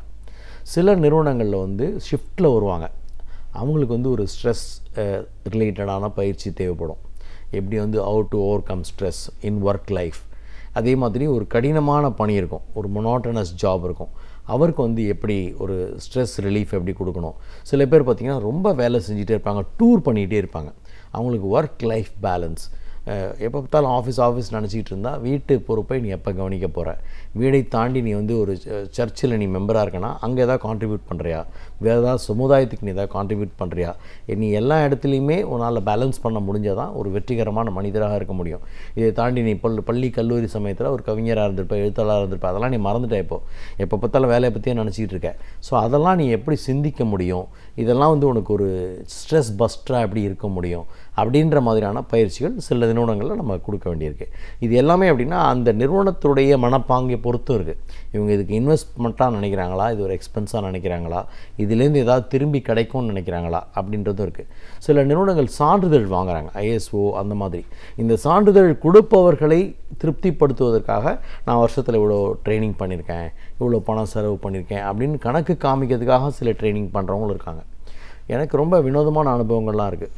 ஒரு பெரிய நிறுவனத்தில் ஒரு குரூப் வந்து ஸ்ட்ரைக் பண்ணுறதுக்கு பிளான் பண்ணிகிட்ருக்காங்க. இன்னொரு குரூப் அதில் சேர்ந்துடக்கூடாதுன்றதுக்காக அவங்களெல்லாம் பஸ் வச்சு வெளியே கூட்டிகிட்டு போய் ஒரு ஹோட்டலில் ஒரு சைமல்டேனியஸாக ஒரு 5-6 ட்ரெயினரை வச்சு ஒரு 2-3 நாள் தொடர்ந்து பயிற்சி. அவங்களுக்கு அங்கே என்ன நடக்கிறதுனே தெரியாது, இவங்க பாட்டுக்கு வேறு ஒரு உலகத்தில் இருக்காங்க. பட் இப்போ இருக்கக்கூடிய இந்த மொபைல் டிஜிட்டல் உலகத்தில் அங்கே என்ன நடக்கிறதுன்றது வந்துடும். என்ன சார் எங்களை போட்டு இங்கே அடைச்சி வச்சுருக்கீங்க, பயிற்சியெலாம் கொடுக்காதீங்க, எங்களுக்கு ஏதாவது யூஸ்ஃபுல்லாக கொடுங்க அப்படின்னு ஊழியர்களே சொல்லக்கூடிய ஒரு சாத்தியமான நிலையுமே நம்ம பார்த்துருக்கோம். அதாவது என்ன மாதிரியான ஒரு நிலை இன்றைக்கி வந்து ஊழியர்கள் மத்தியில் இருக்குது அப்படின்ற ஒரு கேள்வி கேட்டப்போ தான் நான் இவ்வளோ பெரிய லிஸ்ட் உங்களுக்கு கொடுத்தேன். பொதுவாக பார்த்திங்கன்னா தன்னுடைய பொட்டென்ஷியல் அந்த பர்ஃபார்மன்ஸ் ரெண்டையும் கம்பேர் பண்ணி பார்க்கும்பொழுது இந்த ஸ்கில் அண்ட் வில்மாங்க, என்கிட்ட என்ன ஆற்றல் இருக்கோ அதற்கு ஈக்குவலான பர்ஃபார்மன்ஸ் பல நிறுவனங்களில் பல ஊழியர்கள் கொடுப்பதில்லை. அதுக்கு காரணங்கள் வேறு. அங்கே இருக்கக்கூடிய ஒரு கன்ஜீனியல் அட்மாஸ்ஃபியர் இல்லை, சரியான சேலரி இல்லை, அவருக்கு ஒரு ரெக்கக்னிஷன் இல்லை, அவருக்கு சரியான ஒரு பாஸ் இல்லை, அவர் எவ்வளோ வேலை பண்ணாலும் அவர் யாருமே வந்து ஊக்குவிக்கிறதில்ல, பாராட்டுறதில்லை. இந்த மாதிரி பல காரணங்கள் இருக்கலாம். அதனால் அவங்க என்ன நினைக்கிறாங்கன்னா இந்த மாதிரியான பெர்ஃபார்மன்ஸ் வந்து போதும் அப்படின்ற மாதிரி நிறைய நிறுவனங்களில் வந்து ஒரு அண்டர் பெர்ஃபார்மன்ஸ் தான் இருக்குது. இன்னும் சில இடங்கள் என்னென்னா இதுக்கு அடுத்த லெவல் நாம் போனோம், அவங்க யாரையோ கம்பேர் பண்ணிவிட்டு நெக்ஸ்ட் லெவல் போனோம், வேறு நிறுவனத்துக்கு போகணும், இல்லை வேறு டிபார்ட்மெண்ட்டுக்கே மாறிக்கணும், இல்லை வேறு துறையே மாறணுன்றதுனால அவருடைய பயணமே இல்லை, சிந்தனை ஃபுல்லாகவே தன்னை எப்படி அப்டேட் பண்ணிக்கலாம் அந்த மாதிரி இருப்பாங்க. சில நிறுவனங்களில் பார்த்தீங்கன்னா இங்கே உட்காந்துக்கிட்டு வேறு ஒரு சைட் பிஸ்னஸ்லாம் பண்ணிகிட்டு இருப்பாங்க. ஏன்னா இங்கே நல்ல ஒரு செட்டில் ஆகிட்டார், கன்ஃபார்ம் ஆகிட்டார், அவரோட வேலைக்கு எந்த பாதிப்பும் இல்லை, நல்ல ஒரு வருமானம் வந்துட்டுருக்கு. ஓகே நம்ம பண்ணலன்னா கான்ட்ராக்ட் ஒர்க் வச்சு பண்ணிக்க போகிறோம், நம்ம அதிகமாக ஒன்றும் வேலை செய்யணுன்ற அவசியம் இல்லை, அந்த மாதிரியான மனநிலையும் நிறைய பேர் இருக்கிறாங்க. ஸோ இவங்களை வந்து நிறுவனத்தால் அசைக்க முடியலன்ற சூழ்நிலை வரும் பொழுது ஓகே என்ன பண்ணால் இந்த எறும்பை அசைக்கலாம், இதை விட கொஞ்சம் இந்த எறும்புக்கிட்டேருந்து கூட கொஞ்சம் வேலை வாங்க முடியுமா அப்படின்ற ஒரு சூழ்நிலை வரும்போது புதுசாக அவங்க சிந்திக்கிறாங்க. வேறு ஒரு புது ட்ரெயினர்ஸை கூப்பிட்றாங்க, சைக்காலஜிஸ்ட்டை கூப்பிட்றாங்க, சார் இந்த மாதிரிலாம் சுச்சுவேஷன் இருக்குது, ஓப்பனாக ஃப்ராங்காக சொல்லிவிடுவாங்க என்னென்ன ப்ராப்ளம்ஸ் இருக்குது, நீங்கள் ட்ரைனிங்கில் வந்து நின்னாலே நீ பேசுகிறதுக்கு தானே வந்திருக்கேன், நீ பேசுன்னு சொல்லுவாங்க, அவங்கள கலாய்ப்பாங்க, அதை மீறி உங்களால் கிளாஸ் எடுக்க முடியுமா, இந்த மாதிரிலாம் சேலஞ்சஸ்லாம் நிறைய இருக்கும். அந்த மாதிரியான சேலஞ்சஸை வந்து நம்ம இன்றைக்கி பல ஊழியர்கள்ட்ட பார்க்குறோம். குறிப்பாக இளைஞர்கள்கிட்ட அவங்க இன்றைக்கி அந்த டிஜிட்டல் ஈராவில் மாட்டிகிட்டு இருக்கிறதுனால அவங்க வந்து எப்போ பார்த்தாலும் வந்து வேலை பார்த்துட்டு இருக்கும்போதே சேட் பண்ணிகிட்டே இருக்காங்க, ஒரு 4-5 விண்டோ ஓப்பன் பண்ணி வச்சுக்கிறாங்க, இந்த மாதிரி வந்து ஒரு லாகின் பண்ணிவிட்டு கிளம்பி போயிடுவாங்க. ஸோ அவங்களுக்கு தெரியும் அதை எப்படி மேனேஜ் பண்ணணும்னு. ஸோ அடிக்கடி க்ளோக் ரூம் போகிறது, இல்லை கேன்டீன் போகிறது. ஸோ தன்னோட வேலையை வந்து ஒரு 1/2 hourக்குள்ளே முடிச்சுருவாங்க. ஸோ அவங்கக்கிட்ட இவ்வளோ பொட்டென்ஷியல் இருக்குது, அதை கண்டறிஞ்சு முழுமையாக ஒரு 8 மணி நேரம் அவர்கிட்ட வாங்கினா நிறைய வேலையை அவரால் செய்ய முடியும். ஒரு இன்ட்ரெஸ்டிங்கான ஒர்க்கை கொடுத்தா செய்ய முடியும். சில பேருக்கு பார்த்திங்கன்னா அதிகமான ஒரு ஒர்க்கை கொடுத்தாலே அவர் சந்தோஷமாயிடுவார். ஆனால் அவர் குறைவான ஒர்க்கு தான் கொடுக்குறாங்க. இல்லை அவரோட தகுதிக்கேற்ற, அவரோட படிப்புக்கேற்ற, அவரோட ஒரு ஆற்றலுக்கேற்ற ஒரு பணியை கொடுக்காம ஒரு ரொட்டீன் ஜாப் கொடுக்குறாங்க அப்படின்னு சொல்லும்பொழுது அவருக்கு வந்து அதில் இன்வால்மெண்ட் இல்லை.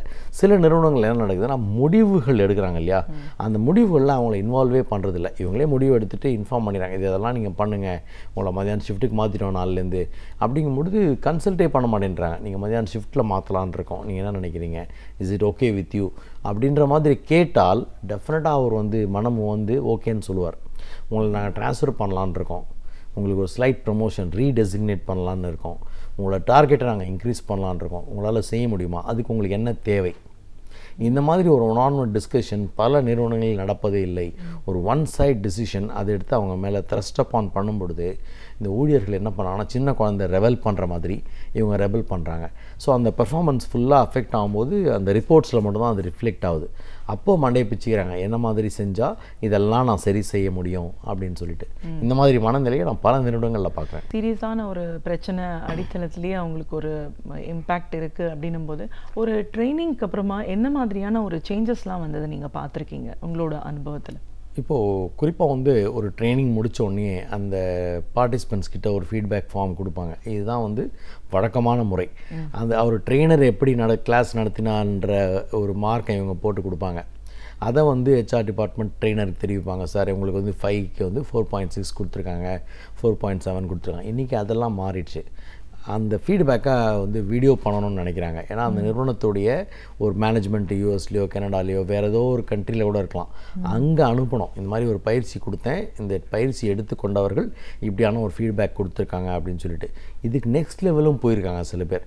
சார் ட்ரெயினர்ஸ் ஃபீட்பேக்னு ஒன்று கொடுங்க, நீங்கள் எங்கள் பார்ட்டிசிபெண்ட்ஸை பற்றி என்ன நினைக்கிறீங்க, யூஸ்வலாக இவன் ஃபேக்ட்ரியில் சரியாக பிஹேவ் பண்ணுறதில்ல, அட்லீஸ்ட் உங்களோட ட்ரைனிங் ஹாலில் அவர் எப்படி பிஹேவ் பண்ணார் அப்படின்னு சொல்லி கேட்கும்பொழுது நாங்கள் ஒரு 10 பேட்ச் பண்ணுறோன்னு வச்சுக்கோங்களேன். அந்த 10 பேட்ச் முடிஞ்சோடனே உங்களோட பார்ட்டிசிபெண்ட்ஸ்லாம் ஒரு பேட்ச்லேயும் இவ்வளோ பேர் கலந்துக்கிட்டாங்க, அதில் பெஸ்ட்டு பார்ட்டிசிபெண்ட் இவங்கெல்லாம் நல்லா பெர்ஃபார்ம் பண்ணியிருக்காங்க, இவங்க ஒரு எமர்ஜிங் லீடராக எனக்கு கண்ணுக்கு படுறாரு அப்படிங்கும்பொழுது ஹெச்ஆருக்கு வந்து ஒரு லீட் கிடைக்குது. ஓ அப்படியா, அவர் அங்கே வந்து ரொம்ப சாதாரணமாக பண்ணிகிட்ருக்காரு, ட்ரைனிங்கில் எவ்வளோ நல்லா எக்ஸல் பண்ணியிருக்காரா, that means is a very good potential, I have to look at him அப்படிங்கிற மாதிரி சிந்திக்கிறாங்க. சில நிறுவனங்கள் என்ன பண்ணுறாங்கன்னா எங்களுக்கு ஒரு பேப்பர் மாதிரி கொடுக்க சொல்கிறாங்க, ஒரு கொஷினர் மாதிரி. நீங்கள் as part of ட்ரைனிங் அவங்ககிட்ட கொடுத்து வாங்க, நீ ஒரு நாள் எம்டியாக இருந்தால் என்ன பண்ணுவ, உன்னோட யோசனை என்ன, இந்த நிறுவனத்தை அடுத்த கட்டத்துக்கு முன்னேற்றுவதற்கு என்ன செய்யலாம் அப்படின்லாம் கேட்டு வாங்க சொல்கிறாங்க. ஸோ இந்த கேள்வி பதில்களை ஒரு பொட்டி மாதிரி போட்டு வச்சுட்டு அதுலேருந்து சூஸ் பண்ணி பெஸ்ட் ஐடியாவை வந்து அவங்க ஹானர் பண்ணணும்னு நினைக்கிறாங்க. இதை தாண்டி நீங்கள் சொன்ன மாதிரி அந்த பயிற்சிக்கு பிறகு அவர் எப்படி இருக்கிறார், அவரோட மனப்பாங்கு மாறி இருக்கிறதா, அவரோட பெர்ஃபார்மன்ஸ் மாறி இருக்கிறதான்னு அதை வந்து செக் பண்ணுறதுக்கு நிறைய மெஷர்ஸ் இருக்குது நிறுவனங்களில். ஸோ அந்தந்த ஹெச்ஓடிஸ் வந்து சப்போஸிங் வந்து ஒரு டேஞ்சிபிளாக ஒரு ப்ரொடக்ஷன் டிபார்ட்மெண்ட்னா இவ்வளோ குவான்டிட்டி பண்ணிகிட்டு இருந்தார், இவ்வளோ குவான்டிட்டி பண்ணுறாருன்னு சொல்ல முடியும். ஒரு அட்மினில் இருக்கார், ஒரு அக்கௌண்ட்ஸில் இருக்கார், இல்லை சேல்ஸ் அட்மினிஸ்ட்ரேஷனில் இருக்காருன்னா அவருடைய வேலையில் அவர் எவ்வளோ இன்ட்ரெஸ்ட் காட்டுறாரு. முன்னாடி 6 மணி நேரம் கூட சீட்டில் உட்காரவே மாட்டார், இப்போ 7 மணி நேரம் உட்கார்றாரு. அவர் கொடுத்த வேலையை 1 மணி நேரம் எடுத்துப்பார் முன்னாடிலாம், இப்போ ஒரு 20 நிமிஷத்துலேயே முடிக்கிறாரு. முன்னாடி எக்ஸல்ன்ற ஃபார்மேட் அவர் பண்ண தெரியாமல் இருந்தது, இந்த ட்ரைனிங்க்கு பிறகு அவர் அந்த எக்ஸல் ஃபார்மேட்டில் ரொம்ப நல்லா ரிப்போர்ட் பண்ணுறாரு. இந்த மாதிரி ஏதாவது ஒரு விதத்தில் அந்த ட்ரைனிங்க்கு பிறகு அவர் எப்படி இருக்கார், அதாவது எப்படி இருந்தால் எப்படி ஆகிட்டேன்ற மாதிரி கண்டிப்பாக வந்து அசஸ் பண்ண வேண்டியிருக்கு. அப்படி இல்லைன்னு சொன்னால் அந்த ட்ரைனிங் அதை பண்ணின ஒரு வேலையே வேஸ்ட் ஆகிடும். ஏன்னா it is not only investment of money, அவங்களுடைய நேரம் வீணாகிருக்கு, அந்த இடத்த கொடுத்துருக்காங்க, அந்த வேலையில் அவங்க ஈடுபட்டவங்களை கொண்டு வந்து இங்கே உட்காத்திருக்காங்க. இப்போ இவங்களுக்கு பதிலாக வேறு யாரும் அவங்க வேலை பண்ணியிருப்பாங்க. ஸோ அவங்க வேலையும் தொடர்ந்துட்டுருக்கும், பயிற்சியும் நடந்துகிட்ருக்கும். ஸோ இந்த மாதிரி இருக்கும் பொழுது இதனால் என்ன பயன் கிடச்சிருக்கு, நிறுவனத்துக்கு என்ன பயன் கிடச்சிருக்கு, ஒரு தனி நபருக்கு என்ன பயன் கிடச்சிருக்கு அப்படின்றத ரெண்டையுமே வந்து ஹெச்ஆரும் சரி HOD head of the departments 2 பேருமே கலந்து ஆலோசித்து சில மெஷர்ஸ் படி கண்டுபிடிக்கிறாங்க. நிச்சயமாக சார். ஸோ ஒரு பயிற்சி அப்படின்னு நம்ம பேசும்போது இந்த டிரான்ஸ்ஃபர்மேஷன் வரைக்கும் நம்ம பார்த்துருக்கோம், அந்த மாற்றம் தெரியுது நம்மளுக்கு கண்கூடா அப்படின்னும் போது இப்போ பயிற்சியில் வரும்போது நிறைய பேர் சின்சியர் ஒர்க்கராக இருப்பாங்க, ஹார்ட் ஒர்க்கிங் பர்சனாக இருப்பாங்க, சின்சியரிட்டி இருக்கும், ஒபீடியன்ஸ் எல்லாம் இருக்கும். ஆனால் ப்ரமோஷன் அந்த மாதிரிலாம் வரும்போது ஒரு லெவலுக்கு மேலே அவங்களால போக முடியல. அவங்களுக்கு கீழே இருக்கிறவங்க கூட ப்ரமோட் ஆகி மேலே போகிற நிலைமை. இந்த மாதிரியான பிரச்சனை வரும்போது அவங்களுக்கு எதனால they are lacking that? இப்போ சில நிறுவனத்தில் என்ன பண்ணுறாங்கன்னா, ஒரு கோச்சர் ஆர் மென்டார் ஒரு 10 பேருக்கு ஒருத்தரை வந்து மென்டார் மாதிரி போடுறாங்க. அப்போ வந்து ஒரு குறிப்பிட்ட இதில் அவங்கள வாட்ச் பண்ணி அப்சர்வ் பண்ணி அவங்கள ஒரு 1-on-1 மாதிரி உட்காத்தி வைக்கிறாங்க. அந்த மாதிரி நிறுவனத்தில் செய்வதற்கு நேரமோ இடமோ ஒரு மனிதரோ இல்லைன்னா வெளியிலேருந்து ஒரு பர்சனை ஹையர் பண்ணுறாங்க. அவர் வந்து ஒரு பிஸ்னஸ் எக்ஸ்பர்ட்டாக இருக்கலாம், இல்லை ஒரு சைக்காலஜிஸ்ட்டாக இருக்கலாம். அவரை கூப்பிட்டு பேசுவாங்க, இந்த மாதிரி இவ்வளோ நாள் நீங்கள் இந்த வேலையை நல்லா பண்ணியிருக்கீங்க, உங்களால் நெக்ஸ்ட் லெவலுக்கு போக முடியும், நீங்கள் குவாலிஃபை பண்ணிக்க ரெடியாக இருக்கீங்களா, உங்களை வந்து வேற ஒரு ப்ரோக்ராமில் போடலான் இருக்கோம், இதுக்கு இவ்வளோ இன்வெஸ்ட்மெண்ட் ஆகும், நிறுவனமே அதை உங்களுக்கு கொடுக்கறதுக்கு ரெடியாக இருக்குது, are you willing to go. நீங்கள் ஒரு மலேசியா போய் ட்ரைனிங் எடுக்க வேண்டியிருக்கலாம், சிங்கப்பூர் போய் ட்ரைனிங் எடுக்க வேண்டியிருக்கலாம். இதுக்கு நீங்கள் ஒரு ஆன்லைன் பயிற்சி எடுத்து நீங்கள் இப்போ எழுதினீங்கன்னா உங்களுக்கு நெக்ஸ்ட் லெவல் நாங்கள் ப்ரமோட் பண்ணுறோம். ஸோ அது 1-on-1 கோச்சிங் மூலமாக அவர்கிட்ட என்னென்ன விஷயங்கள் லேக்கிங்காக இருக்குது, அவர் வந்து லெத்தார்ஜிக்காக இருக்கலாம், ஒரு பஞ்சுவாலிட்டி இல்லாமல் இருக்கலாம், வேலையில் டிஸ்இன்ட்ரெஸ்டடாக இருக்கலாம், இல்லை அவருக்கு ஒரு பர்சனல் இஷ்யூ இருக்கலாம், அது யார்ட்டையுமே இது வரைக்கும் நிறுவனத்தில் ஷேர் பண்ணியிருக்க மாட்டார். அவருடைய மதருக்கோ இல்லை அவர் ஒய்ஃப்க்கோ ஒரு கேன்சர் இருக்கலாம், அவர் மென்டலி ரிட்டார்டு சைல்டு இருக்கலாம். ஸோ இதெல்லாம் அவர் எடுத்து சொல்லும் பொழுது நிறுவனம் அவருக்கு என்ன செய்து அவரை நெக்ஸ்ட் லெவலுக்கு கொண்டு போக முடியும். Because is a very useful person, ரொம்ப எஃபிஷியண்ட்டாக இருக்கார், இவர் நெக்ஸ்ட் லெவலுக்கும் கொண்டு போகணும். இது வந்து கெரியர் பாத் பிளானிங்னு சொல்லுவாங்க. அந்த நிறுவனத்தில் இருக்கக்கூடிய அந்த HR ஒரு மேக்ரோ லெவல்லேருந்து சிந்தித்து யார் யார் நம்ம நிறுவனத்தில் ரொம்ப வருஷமாக இருக்காங்க, ஒரே லெவலில் இருக்காங்க, இவங்க ஏன் முன்னாடி நெக்ஸ்ட் லெவலுக்கு போகல அப்படிங்கிறத யோசித்து அவர்களுக்கு அந்த 1-on-1 கோச்சிங் அண்ட் மென்டாரிங் மூலமாக அவர்களை கை தூக்கி மேலே கொண்டு வரதுக்கான முயற்சி செய்வாங்க. ஸோ நெக்ஸ்ட் லெவலுக்கு ப்ரமோட் பண்ண பிறகு பார்த்திங்கன்னா அவரோட பர்ஃபார்மன்ஸ் அப்படியே அன்பிலீவபிளாக இருக்கும்.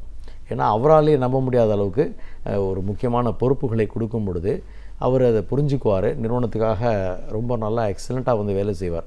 ஸோ அந்த தகுதிகளை அவருக்கு உருவாக்கி தருவாங்க. ஒன்றா வந்து ஆற்றலை உருவாக்கலாம், இல்லை மனப்பாங்கை உருவாக்கலாம், இல்லை வந்து அவருக்கான தகுதியை நம்ம வந்து மேம்படுத்தலாம். இப்போது மனம் சார்ந்த பிரச்சனைகள் இதை மேம்பாடு அடையணும், அதில் ஒரு நல்ல ஒரு ஆரோக்கியமான சூழல் வரும்போது இப்போ நிறைய நிறுவனங்கள் புதிய புதிய தாட்ஸே கேட்குறாங்க. அப்படின்னீங்க இந்த நெக்ஸ்ட் லெவல் போகிறது என்ன சார்? இல்லை, இன்றைக்கி எல்லாருக்குமே இந்த ஹெல்த் ரிலேட்டட், அதாவது சுவர் இருந்தால் தான் சித்திரம்னு சொல்கிறாங்க இல்லையா, இன்றைக்கி ஒன்று வந்து ஒபிசிட்டி, இது ரொம்ப ஒரு ப்ராப்ளமாக இருக்குது. ரெண்டாவது வந்து இந்த டிஜிட்டல் மீடியா வந்த பிறகு time waste, they are not organised. So அந்த மாதிரி இருக்கும் பொழுது அவங்களால ஒரு மெயில்ஸ் இருக்குன்னா எது அர்ஜென்ட்டு எது இம்பார்ட்டண்ட்டு அந்த மாதிரியான அவங்களால பிளானிங்கே பண்ண தெரியல. ஸோ அந்த மாதிரியான விஷயங்கள் வந்து அவங்களுக்கு யோசித்து ஹெல்ப் பண்ண வேண்டியிருக்கு. இது தவிர பார்த்திங்கன்னா இந்த மிடில் ஏஜ்டு இருக்காங்க இல்லையா, 40+, இன்றைக்கி வந்து எல்லாருக்குமே இன்றைக்கி ஒரு 5 பேரில் 3 பேருக்கு டயபெட்டிக் ப்ராப்ளம்ஸ் இருக்குது, ஹெல்த் இஷ்யூஸ் இருக்குது. லேடிஸாக இருந்தால் அவங்களுக்கு வந்து கொஞ்சம் கழுத்து வலி, முட்டி வலி, முதுகு வலிகள் இருக்குது. ஸோ இதெல்லாம் வந்து அவங்க ஓவர் கம் பண்ணி ஒரு 58 இயர்ஸ் வரைக்கும் அவங்க ஒர்க் பண்ணணும், ரிட்டையர்மெண்ட் ஏஜ் வரைக்கும் அப்படின்னு சொல்லும் பொழுது மிடில் சென்ஸ்ன்னு சொல்லலாம். இதை எப்படி வந்து அவங்க தாண்டி வரணும். இது தவிர வந்து என்விரான்மெண்டல் இஷ்யூஸ், அதாவது எக்ஸ்டர்னல் இஷ்யூஸ், நம்மளுடைய கட்டுப்பாடுக்கு இல்லாத ஒரு விலை ஏற்றமாக இருக்கலாம், இல்லை திடீர்னு ஒரு அடோலசன்ட் சைல்டு நம்ம வீட்டில் இருக்காங்க, அவங்கள எப்படி வந்து பேரண்டிங் பண்ணணும், அந்த குழந்தைய வந்து எப்படி வழிநடத்தி கொண்டு போனோம். இன்றைக்கி வந்து கல்வி ரொம்ப எக்ஸ்பென்சிவாக இருக்குது. இந்த மாதிரியான சூழ்நிலையில் அவங்க எப்படி அதை மேனேஜ் பண்ணணும், இந்த stress at home, stress at life, இது எப்படி அவங்க மேனேஜ் பண்ணணும், இந்த மாதிரியான விஷயங்களுமே இன்றைக்கி வந்து அவங்களுக்கு ஹெல்ப் பண்ண வேண்டியிருக்கு. ஸோ புதுசாக இன்றைக்கி யோசிக்கிறாங்க நிறுவனங்களில். ரிட்டையர்மெண்ட் பிளானிங் அப்படின்றது நிறைய நிறுவனங்களில் ஒரு ஃபார்மாலிட்டியாக ஒரு 55 ஆர் 58 இயர்ஸ் அந்த ரிட்டையர்மெண்ட்டுக்கு முன்னாடி மட்டும் கொடுத்துட்ருந்தாங்க. இன்றைக்கி வந்து ஹஸ்பண்ட் ஒய்ஃபையும் சேர்த்து வச்சு 2 பேருமே அந்த நிகழ்ச்சியில் கலந்துக்கணும். ரிட்டையர்மெண்ட்டுக்கு பிறகு இந்த ஒய்ஃப் ஹஸ்பண்டுக்கு என்ன மாதிரியான ஒரு ட்ரீட்மெண்ட்டை வீட்டில் கொடுக்கணும், அதே மரியாதையை. இந்த ஹஸ்பண்ட் வந்து ரிட்டையர் ஆன பிறகு he has to live for another let us say 20 years or so. ஒரு 58-60 ரிட்டையர் ஆனால் ஒரு 80, 75, 80 வயசு வரைக்கும் ஈஸியாக வாழலாம் ஆரோக்கியமாக இருந்தால். ஸோ அவர் எப்படி வந்து தன்னுடைய டிசிப்ளின்டாக இருக்கணும், அது பிறகு சமுதாயத்துக்கு அவர் எப்படி கான்ட்ரிபியூட் பண்ணணும், தன்னுடைய நிறைவேறாத கனவுகள் லட்சியங்களை அவர் எப்படி என்னென்ன மாதிரியான விஷயங்களை செய்யலாம், மற்றவர்களுக்கு எப்படி உதவி பண்ணலாம், எங்கேயாவது வந்து ஒரு பள்ளிக்கூடத்தில் போய் ஃப்ரீயாக ட்ரைனிங் எடுக்கலாம், இல்லை ஒரு கோவிலில் போய் உழவார பணிகள் பண்ணலாம், என்ன மாதிரியான விஷயங்கள் பண்ணி தன்னை ஆக்குப்பைடாக வச்சுக்கணும், அந்த மாதிரியான ஒரு ட்ரைனிங்கும் அந்த மாதிரி நம்ம வந்து பிளான் பண்ணி அவங்களுக்கு கொடுக்குறோம். இதை தாண்டி பார்த்திங்கன்னா புதுசாக இன்றைக்கி வந்து ஓட்டுநர் ஒழுக்கம்னு சொல்கிறோம். அதாவது இன்றைக்கி நிறைய இடங்களில் கிளைண்ட்டை போய் பிக்கப் பண்ண வேண்டியிருக்கு. இந்த டிரைவர்ஸ்னாலேயே கூட டிரைவர்ஸ் செக்யூரிட்டி இவங்கனால கூட நிறைய நிறுவனத்தில் பிஸ்னஸ் லூஸ் ஆக வேண்டிய சூழ்நிலை வந்திருக்கு. இந்த நிலையை வந்து யாருமே பார்க்க மாட்டேங்கிறாங்க. ஒரு டிரைவர்னால் ஏறி உட்காந்தோடனே அந்த கண்ணாடி அட்ஜஸ்ட் பண்ணுவான், ஒரு வால்யூமை ரைஸ் பண்ணுவான், வேகமாக ஓட்டுவான். இந்த மாதிரிலாம் நீ பண்ணக்கூடாது. அவர் குட் மார்னிங் சொல்லணும், நீ ப்ராப்பராக வந்து வண்டியை ஓட்டணும், அவர் கதவெல்லாம் திறந்து விடணும். இந்த மாதிரி பயிற்சிகள் கொடுக்கும்போது ஒரு ஃபஸ்ட் இம்ப்ரெஷன் க்ரியேட் பண்ணுறோம். ஏன்னா ஏர்போர்ட்லேருந்து அவர் அந்த கிளைண்ட் இறங்குறாருன்னா முதல்ல சந்திக்கக்கூடிய ஒரு நபரே இந்த டிரைவர் தான். So is an extension of the company. அதே மாதிரி அந்த கம்பெனிக்குள்ளே அந்த கார் நுழையுதுன்னா, சார் கார்லாம் இங்கே பார்க் பண்ணக்கூடாதுன்னொன்னே அந்த கிளைண்ட் அப்செட் ஆகிடுவார். ஸோ அவரை எப்படி அப்ரோச் பண்ணி அவரை முதல்ல ப்ளீஸிங்காக அப்படி ரிசீவ் பண்ணணும். அதே மாதிரி ஈவன் பாத்ரூம் கிளீனர்ஸு கூட ட்ரைனிங் கொடுக்குற நிறுவனங்களாக நான் பார்த்துருக்கேன், நானே கொடுத்துருக்கேன். ஏன்னா ஒரு ரெஸ்ட் ரூம் போகணுன்னு நினைப்பாங்க ஒரு கிளைண்ட், அங்கே ரொம்ப மோசமான ஒரு என்விரான்மெண்ட் இருக்குது அப்படின்னு சொன்னால் அது எப்படி பாதிக்குது. ஒரு கேன்டீனில் வந்து எப்படி ஃபுட்டு வேஸ்ட் ஆகுது. ஸோ ஊழியர்கள் வந்து எப்படி வந்து அதை நினைக்கணும். இந்த நிறுவனத்துலேருந்து நீங்கள் டோக்கன் கொடுத்து சாப்பிட்டிங்கன்னா கூட இவ்வளோ கிலோ ஃபுட்டு வந்து வேஸ்ட் ஆகுதுன்றது அங்கே மென்ஷன் பண்ணியிருப்பாங்க. ஸோ இது ஒவ்வொரு கட்டத்திலையுமே அவங்கள உணர்த்தக்கூடிய நிலைகளில் புதிய பயிற்சிகளை அவங்களுக்கு உருவாக்க வேண்டியிருக்கு. இது வந்து டிரெக்டாக ப்ரொடக்டிவிட்டியோ இல்லை ஒரு ப்ராஃபிட்டபிலிட்டியோ ரிலேட்டட் இருக்காமல் இருக்கலாம். ஆனால் இன்டெரக்டாக இது வந்து ரொம்ப ஹெல்ப் பண்ணும் அந்த ஊழியருக்கு. அந்த நிறுவனத்தோடு சார்ந்து இருப்பதற்கும், தன்னை அதில் வந்து பெருமைப்படுத்தி கொண்டு பார்ப்பதற்கும், நிறுவனத்துக்கு தன்னால் சார்ந்த ஒரு கான்ட்ரிபியூஷனை கொடுப்பதற்கும் ரொம்ப உதவியாக இருக்கும். நிச்சயமாக சார். மனிதவள மேம்பாட்டு நிபுணர் அப்படிங்கிற முறையில் இன்றைக்கி ஒரு பயிற்சி அப்படிங்கிறது என்ன, யார் யாருக்கெல்லாம் பயிற்சி தேவைப்படுது, ஒரு கடைநிலை ஊழியர்லேருந்து ஒரு பெரிய பொறுப்பில் இருக்கிற ஒரு சிஇஓ வரைக்கும் ட்ரைனிங் அப்படிங்கிறது எவ்வளோ தூரம் அவசியம், ஒரு ட்ரைனிங்க்கு அப்புறம் என்ன மாதிரியான ஒரு மாற்றத்தை அதை ஏற்படுத்தி கொடுக்குது, பிரச்சனைகள்னு வரும்போது எந்த பிரச்சனைகள் எல்லாம் இன்றைக்கி அதிகப்படியான ஒரு மக்கள் இருக்காங்க, எண்ணம் அப்படிங்கிறதும் அதோட செயல்பாடு அப்படிங்கிறதும் எவ்வளோ முக்கியமாக இருக்குது, நீங்கள் எவ்வளோ தூரம் இந்த பயிற்சியில் உங்களை ஈடுபடுத்தி கொடுத்துட்ருந்தீங்கன்னு நிறைய விஷயங்களை எங்களோட நீங்கள் பகிர்ந்ததுக்கு நன்றி. Thank you madam. அறிவியல், வரலாறு, இதுவரை நாம் அறியாத உண்மைகள், இவைகளிலிருந்து நமக்கு தேவையானவற்றை அழகிய தமிழில் தொகுத்து இன்றைக்கும் இனிமையாக வழங்க வந்திருக்கிறார் பேராசிரியர் சுபவீர பாண்டியன் அவர்கள். நிகழ்ச்சியில் அடுத்த பகுதியாக வரவிருப்பது ஒன்றை சொல் நன்றே சொல்.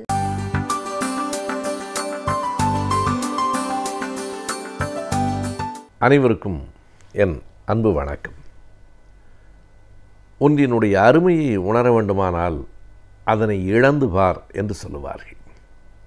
எந்த ஒன்றும் அல்லது எந்த ஒருவரும் நம்மோடு இருக்கிற வரையில் அவர்களினுடைய அல்லது அவற்றினுடைய அருமை பெருமைகளை நாம் பல வேளைகளில் உணராதவர்களாகவே இருக்கிறோம். இழந்த மறுநொடி அவர்களின் பெருமை புரிகிறது. இழந்த பிறகு புரிந்தும் எந்த பயனும் இல்லை என்பது வேறு. நம் உடம்பின் உறுப்புகள் எல்லாவற்றினுடைய பெருமையை கூட நாம் முற்றுமாக அறிந்திருக்கவில்லை. கண்கள் திறக்கப்படுகிற போது உலகம் தெரிகிற வரையில் கண்களின் மதிப்பு நமக்கு தெரியாது. நடப்பதற்கு கால்கள் உதவுகின்ற வரையில் கால்களினுடைய அருமை நமக்கு புரியாது. எந்த ஒரு பணியையும் செய்வதற்கு நம் கைகள் இயல்பாக இயங்குகிற வரையில் கைகளினுடைய பெருமை நமக்கு தெரியாது. இப்படி நம்முடைய உறுப்புகள் மட்டுமில்லை, நம்முடைய நண்பர்களை, நம்முடைய காதலை, நம்முடைய குடும்பத்தினுடைய உறுப்பினர்களை எல்லாம் நாம் பெற்றிருக்கிற போது அவர்களினுடைய பெருமைகளை அறியாமல் அவர்களை இழந்ததற்கு பிறகு, அது பிரிவாக இருக்கலாம் அல்லது மரணமாக இருக்கலாம், பிரிந்ததற்கு பிறகு, இழந்ததற்கு பிறகு நாம் உணர்கிறோம். எனவே எப்போதும் அருகில் இருக்கும்போது, நம்மோடு இருக்கும்போதே எல்லாவற்றினுடைய அல்லது எல்லோரினுடைய அருமைகளையும் நாம் உணர வேண்டும். நீ எதை கொண்டு வந்தாய் இழப்பதற்கு என்று சிலர் கேட்கிறார்கள். உண்மைதான், நாம் எதையும் கொண்டு வரவில்லை, எதையும் கொண்டு போகப் போவதும் இல்லை. ஆனால் இடையில் பெற்றவைகளும் இடையில் இழந்தவைகளும் எல்லோருடைய வாழ்விலும் இருக்கிறதா இல்லையா? பெற்றவைகளும் உண்டு, இழந்தவைகளும் உண்டு. பெற்றவைகளை இழக்க நமக்கு மனமில்லை, இழந்தவைகளை மீண்டும் நம்மால் பெற முடியாது. இயல்பாக ஒன்றை சொல்லுவார்கள், அது ஒரு கதை போர்க்கில் கற்பனையாக ஒரு செய்தி சொல்லப்படும். காலத்தை பார்த்து ஒரு மனிதன் கேட்டானாம், என்னிடம் இருந்த எல்லாவற்றையும் நீ பறித்து கொண்டாய், நான் இழந்தவற்றையெல்லாம் எனக்கு நீ திருப்பித்தா என்று கேட்டிருக்கிறான். இது ஒரு கற்பனை தான். காலம் விடை சொன்னதாம், அப்படியா? உன்னிடமிருந்து நான் பறித்து கொண்டிருக்கிறேனா? நீ எல்லாவற்றையும் இழந்து விட்டாயா? அப்படி எவையெல்லாம் நீ இழந்தவை சொல் பார்க்கலாம் என்று காலம் கேட்டபோது, ஒன்றா இரண்டா சொல்லுவதற்கு ஏராளமானவைகளை நான் இழந்திருக்கிறேன் என்று இந்த மனிதன் சொல்ல, போகிறது. ஏதோ ஒன்றிரண்டையாவது நீ இழந்தவற்றை சொல் என்று காலம் மறுபடியும் திருப்பி கேட்டது. இவன் சொன்னான், நான் என் இளமையை இழந்திருக்கிறேன், என் அழகை இழந்திருக்கிறேன், என்னுடைய சுறுசுறுப்பை இழந்திருக்கிறேன். நான் இழந்தவைகளையெல்லாம் எனக்கு திருப்பித்தா, எல்லாம் எனக்கு வேண்டும் என்று அவன் கேட்டான். ஒரு புன்னகையோடு காலம் அவனை திரும்பி பார்த்து ஒரு கேள்வி கேட்டது. அப்படியா? இழந்த எல்லாம் உனக்கு வேண்டுமா? ஆம், நான் இழந்த எல்லாம் எனக்கு வேண்டும். மறுபடியும் காலம் கேட்டது, மகனே, நீ ஒன்றை மறந்து விட்டாயே. நீ எவற்றையெல்லாம் இழந்திருக்கிறாய் தெரியுமா? நீ சொன்னதைப் போல உன் அழகை, உன் இளமையை மட்டுமல்ல, இன்னும் நான் ஒரு பட்டியல் தருகிறேன், அவற்றையும் நீ இழந்திருக்கிறாய். அறிவை பெற்றதால் அறியாமையை இழந்திருக்கிறாய், உழைக்கத் தொடங்கியதால் வறுமையை இழந்திருக்கிறாய், உறவுகளை பெற்றதால் தனிமையை இழந்திருக்கிறாய். நீ இழந்த எல்லாவற்றையும் திருப்பி தந்து விடவா என்று காலம் கேட்டபோதுதான் அவனுக்கு சட்டென்று புரிந்தது என்று கற்பனையாக வேடிக்கையாக ஒரு செய்தியை சொல்லுவார்கள். எண்ணி பார்த்தால் இதற்குள் ஒரு ஆழமான உண்மை இருக்கிறது. நாம் நல்லவைகளை இழந்திருக்கிறோம், கெட்டவைகளையும் இழந்திருக்கிறோம். கெட்டவைகளை பெற்றிருக்கிறோம், நல்லவைகளையும் பெற்றிருக்கிறோம். எனவே இழந்தவைகள் எல்லாவற்றையும் திரும்ப பெற வேண்டும் என்று நினைப்பதோ, பெற்றிருக்கின்றவை எல்லாவற்றையும் எப்போதுமே இப்படியே காப்பாற்றி கொண்டிருக்க முடியும் என்று நினைப்பதோ இயற்கையின் நடைமுறைக்கு உகந்ததில்லை. அதுபோல நாம் எதையும் கொண்டு வரவில்லை என்பதற்காக எல்லாவற்றையும் இன்றைக்கே இழந்துவிட முடியாது. பல பேர் சொல்லுவார்கள், வாழ்க்கையில் எது மிச்சம், கடைசியாக 6 அடி நிலம்தானே என்பார்கள். உண்மைதான். இறந்ததற்கு பிறகு 6 அடி நிலம் ஒரு மனிதனுக்கு போதுமானதாக இருக்கலாம், அல்லது அது கூட தேவையற்றதாக ஆகிவிடலாம். ஒருவனை எரித்து விடுவோமானால் அவனுக்கு நிலம் தேவையில்லை, அந்த 6 அடி நிலமும் கூட தேவையில்லை. இருப்பினும் கூட ஒன்றை நாம் எண்ணி பார்க்க வேண்டும். இறந்த பிறகு நமக்கு எவ்வளவு இடம் தேவை என்பது முக்கியமில்லை, வாழும்போது எவ்வளவு இடம் வேண்டும் என்பதை எண்ணி பார்த்தே ஆக வேண்டும். இறந்ததற்கு பிறகு நமக்கு எதுவும் தேவையில்லை என்கிற காரணத்தினாலே இருக்கிற போதே தேவையில்லை என்று எல்லாவற்றையும் உதறிவிட முடியாது. நாம் வாழ்கிற வரையில் நமக்கு நிலம் வேண்டும், இடம் வேண்டும், உறவு வேண்டும், அடிப்படை பொருளாதார வசதிகள் வேண்டும்.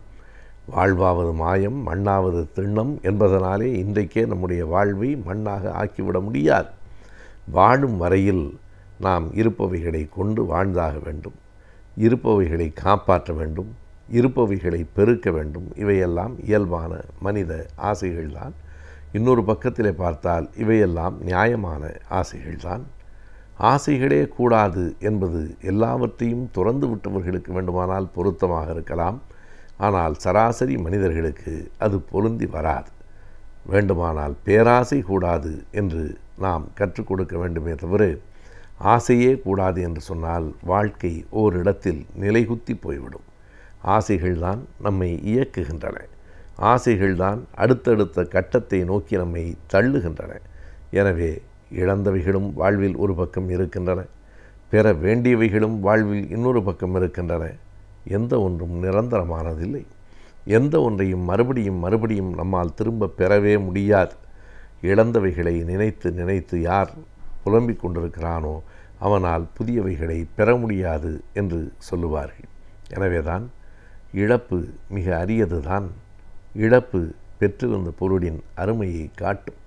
ஆனால் அதற்காக இழப்பே கூடாது என்றோ, இழந்தவைகளையெல்லாம் திரும்ப பெற்றுவிட வேண்டும் என்றோ கருதினால் அது இயற்கை அனுமதிக்கக்கூடிய ஒன்றாக இருக்காது. எது எதிர்வருகிறதோ அதையே நாம் எதிர்கொள்ள வேண்டும். வாழ்க்கை என்பது எப்போதும் இழந்தவைகளையும் பெற்றவைகளையும் கலந்தே வைத்திருக்கிறது. நேற்றைக்கு இழந்தவைகள் உண்டு, நாளைக்கு நாம் பெறப்போகிறவைகளும் உண்டு. இழந்தவைகளை மீண்டும் பெறுவதற்கும் சில நேரங்களில் வாய்ப்பு உண்டு, பெற வேண்டியவைகளை பெறாமல் போவதற்கும் வாய்ப்புகள் உண்டு. எல்லாம் கலந்தது வாழ்க்கை என்று புரிந்து கொண்டால் காலமே நான் இழந்தவைகளையெல்லாம் எனக்கு திருப்பித்தா என்று எவரும் கேட்க மாட்டார்கள். காலத்திற்கு ஏற்ற மாதிரி கல்வியின் வளர்ச்சியும் மாறிக்கொண்டே வருகிறது. தற்போது அறிமுகப்படுத்தப்பட்டிருக்கும் புதிய கல்வியை பற்றியும் அதற்கான வேலைவாய்ப்புகளை பற்றியும் இன்றைய ஆலோசனை நேரத்தில் கல்வி மற்றும் வேலைவாய்ப்பு பகுதியில் தெரிந்து கொள்ளலாம்.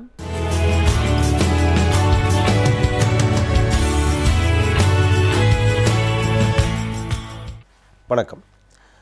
நாம் இந்த ஆலோசனை நேரம் நிகழ்ச்சியில் பட்டதாரி இளைஞர்கள் அரசு மற்றும் அரசு துறை நிறுவனங்களில் இருக்கக்கூடிய பணிகள் என்னென்ன, அந்த பணிகளுக்கான தேர்வுகள் என்னென்ன, தேர்வு முறைகள் என்னென்ன, அந்த தேர்வுகளை நடத்தக்கூடிய நிறுவனங்கள் எவை எவை, அந்த தேர்வுகளுக்கான தயாராகும் முறை என்ன, அப்படி தயாராகிற போது அந்த மாணவர் வந்து என்ன மாதிரியான சவால்களையும் பிரச்சனைகளையும் சந்திக்கிறார், அந்த சவால்களை வந்து எப்படி எதிர்கொள்ள வேண்டும், அப்படி எதிர்கொண்டு அவற்றை தாண்டி இந்த தேர்வுகளை வெற்றி பெறுவதற்கான வழிமுறை என்ன அப்படிங்கிறது குறித்து தொடர்ச்சியாக பேசிட்டு வந்துட்டு இருந்திருக்கோம்.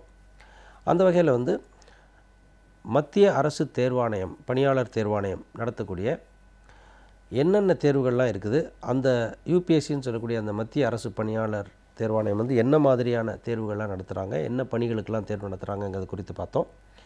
அதுக்கப்புறம் வந்து ஐஏஎஸ் தேர்வுகள்னு சொல்லக்கூடிய சிவில் சர்வீசஸ் எக்ஸாமினேஷனில் இருக்கக்கூடிய டிஃப்ரெண்ட் ஸ்டேஜஸ் என்ன, அந்த தேர்வுடைய அமைப்பு முறை என்ன அப்படிங்கிறது குறித்து பார்த்தோம். அதில் யார் தகுதியுடையவர்கள், எப்படி அதற்கு தயாராகணும் அப்படிங்கிறது குறித்து விரிவாக பேசிக்கிட்டு இருந்தோம். அந்த வகையில் வந்து ஆளுமை தேர்வு, அதாவது ஐஏஎஸ் தேர்வுகளில் இருக்கக்கூடிய ஆளுமை தேர்வு அப்படின்னு சொல்லக்கூடிய பர்சனாலிட்டி டெஸ்ட் அப்படிங்கிற அந்த பர்சனாலிட்டி டெஸ்ட்டுக்கு வந்து எப்படி ஒரு மாணவர் தன்னை தயார்படுத்தி கொள்ள வேண்டும் அப்படிங்கிறது குறித்து கொஞ்சம் விரிவாக பேசினோம். அந்த வகையில் வந்து அந்த ஆளுமை தேர்வில் வந்து என்ன மாதிரியான கேள்விகள் கேட்கப்படுகின்றன, அதை எப்படி வந்து நாம் எதிர்கொள்ளணும் அப்படிங்கிறது குறித்து மாணவர்களுக்கு இருக்கக்கூடிய சந்தேகங்களை எடுத்துக்கிட்டு அந்த சந்தேகங்களுக்கான பதில்களை பற்றி நாம் பேசிக்கிட்டு இருந்தோம். எப்படி அந்த சந்தேகங்களை நிவர்த்தி செய்வது அப்படி குறித்து நம்ம பேசினோம். அது எல்லா கேள்விகளுக்கும் பதில் சொல்லணுமா, ஸ்ட்ரெஸ் இன்டர்வியூ வந்தால் எப்படி ஹேண்டில் பண்ணணும் அப்படிங்கிறது குறித்து நாம் பேசினோம். அந்த வகையில் இன்னொரு முக்கியமான விஷயம் என்ன அந்த இன்டர்வியூவை பொறுத்த வரைக்கும், ஆளுமை தேர்வை பொறுத்த வரைக்கும் அப்படின்னா ப்ரொவகேட்டிவ் கொஸ்டின்ஸ்னு சொல்கிறது ஒன்று. ரெண்டாவது ஒப்பீனியன் பேஸ்ட் கொஸ்டின் அப்படின்னு சொல்கிறது. இது ரெண்டும் வந்து பார்த்திங்கன்னா ரொம்ப முக்கியமான விஷயங்களாக இன்டர்வியூ பொறுத்த வரைக்கும், முக்கியமாக குறிப்பாக ஐஏஎஸ் தேர்வுகளை பொறுத்த வரைக்கும் இது ரெண்டும் வந்து ரொம்ப முக்கியமான கேள்விகளாக இருக்குது. நம்ம ஒன்று ஒன்றா பார்க்கலாம். முதல்ல ப்ராவகேட்டிவ் கொஸ்டின்ஸுங்கிற விஷயத்தை பார்ப்போம். இப்போ ப்ராவகேட்டிவ் கொஸ்டின்ஸ் அப்படிங்கிறதுனா என்ன அப்படின்னா, சில கேள்விகள் மாணவர்களை சில இடத்துக்கு தள்ளும். அதாவது ஒரு இது வந்து இதுவும் ஒரு வகையான ஸ்ட்ரெஸ் இன்டர்வியூ தான், இதுவும் ஒரு வகையான ஸ்ட்ரெஸ் இன்டர்வியூ தான். ஆனால் இது ஸ்ட்ரெஸ் முழுக்க ஸ்ட்ரெஸ்ஸாக இருக்காது. ஒரு மாணவர் வந்து ஒரு பர்டிகுலர் விஷயம், ஒரு குறிப்பிட்ட ஒரு அணுகுமுறை எடுக்க சொல்லி தூண்டுதல், அல்லது அவரை கோபம் ஊட்டக்கூடிய எரிச்சல் ஊட்டக்கூடிய கேள்விகள், ஸோ தட் அவர் வந்து ரியாக்ட் பண்ணுவார், அவங்க கோபத்தை எரிச்சலை காமிக்கிறது, அந்த மாதிரி கேள்விகள் வந்து ப்ராவகேட்டிவ் கொஸ்டின்ஸ் அப்படின்னு சொல்லுவோம். இப்போது உதாரணமாக இன்டர்வியூவில் நடந்த ஒரு நிகழ்வை நான் சொல்கிறேன். ஒரு மாணவர் வந்து என்ன பண்ணுறாரு, ஐஏஎஸ் தேர்வுகளுக்கான நேர்முக தேர்வுக்கு போயிருக்கிறாரு. அங்கே போனோடனே அவருடைய பயோடேட்டா, அந்த டீட்டெயில்டு அப்ளிகேஷன் ஃபார்மேட் எடுத்து அந்த சம்மரி ஷீட்டில் பார்க்குறாங்க. இல்லை அவர் எந்த மாதிரி பணிகள்லாம் வந்து மெயின் அப்ளிகேஷன் ஃபார்ம்லேயே வந்து பார்த்திங்கன்னா என்னென்ன சர்வீசஸ்லாம் உங்களுக்கு வந்து வேணுங்கிறத ஒரு மாணவரே வந்து ப்ரையாரிட்டைஸ் பண்ணியிருப்பார். ஐஏஎஸ் 1, 2வது ஐபிஎஸ், 3வது ஐஎஃப்எஸ் அப்படின்னு. இப்போ இந்த மாணவர் என்ன பண்ணுறாரு, ஐஎஃப்எஸ் அதாவது இந்தியன் ஃபாரின் சர்வீஸை ஃபஸ்ட்டு போடுறாரு. எனக்கு ஐஏஎஸ் முதல்ல வேண்டாம், எனக்கு நல்ல ரேங்க் இருந்துச்சுன்னா எனக்கு முதல்ல ஐஎஃப்எஸ்க்கு கன்சிடர் பண்ணுங்கன்னு சொல்லி ஐஎஃப்எஸ்ஸை முதல்ல போடுறாரு. ஸோ அந்த நேர்முக தேர்வில் வந்து முதல் கேள்வி சேர்பர்சன் என்ன கேட்குறாங்க, நீங்கள் வந்து ஐஎஃப்எஸ் வந்து முதல்ல ஆட் பண்ணுறீங்க, இந்தியன் ஃபாரின் சர்வீஸ் நீங்கள் முதல்ல ஆட் பண்ணுறீங்க, எதற்காக இந்தியன் ஃபாரின் சர்வீஸ் நீங்கள் ஆட் பண்ணுறீங்க அப்படின்னு கேட்குறாங்க. ஸோ இவர் அதுக்கு ஒரு தயார் செய்யப்பட்ட ஒரு பதிலை அவர் சொல்கிறார்.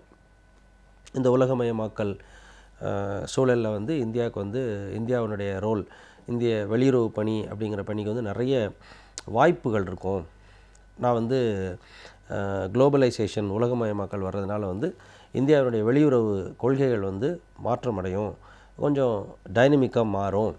ஸோ அதனால் எனக்கு அந்த இடத்துல வந்து ஆப்பர்ச்சுனிட்டி நிறைய இருக்கும், அதனால் எனக்கு அந்த பணி மேலே எனக்கு ஒரு விருப்பம் அதிகம் அப்படிங்கிறாரு. அந்த சேர்மன் வந்து சரி ஓகே அப்படின்னு விட்டுட்டாங்க. இப்போ அதுக்கப்புறமா இன்டர்வியூ நடந்துகிட்டே இருக்குது. கடைசியாக திருப்பியும் வந்து ஒரு போர்டு மெம்பர், இன்னொரு போர்டு மெம்பர் கேட்குறாரு, நீங்கள் வந்து இந்திய வெளியுறவு பணி ஏன் கேட்டீங்க அப்படின்னு, உங்களுக்கு ஏன் ஆட் பண்ணீங்க அப்படின்னு கேட்டதுக்கு நீங்கள் ஒரு பதில் சொன்னீங்க, எனக்கு அந்த பதிலில் வந்து உடன்பாடு இல்லை. ஏன் உடன்பாடு இல்லைன்னு சொன்னால், இந்தியன் ஃபாரின் சர்வீஸ் அப்படிங்கிறது வந்து it offers you widest possible travel, widest possible living in various countries, and wining and dining and womanising, இதுக்கு தான் வந்து உங்களுக்கு இந்தியன் ஃபாரின் சர்வீஸ், அதுக்கு தான் நீங்கள் சூஸ் பண்ணுறீங்க அப்படின்னு ஒரு பதிலாக அவர் சொல்கிறார். இதுக்கு தான் நீங்கள் பண்ணுறீங்க அப்படின்னு ஒரு ஸ்டேட்மெண்ட்டை அவர் சொல்கிறார்.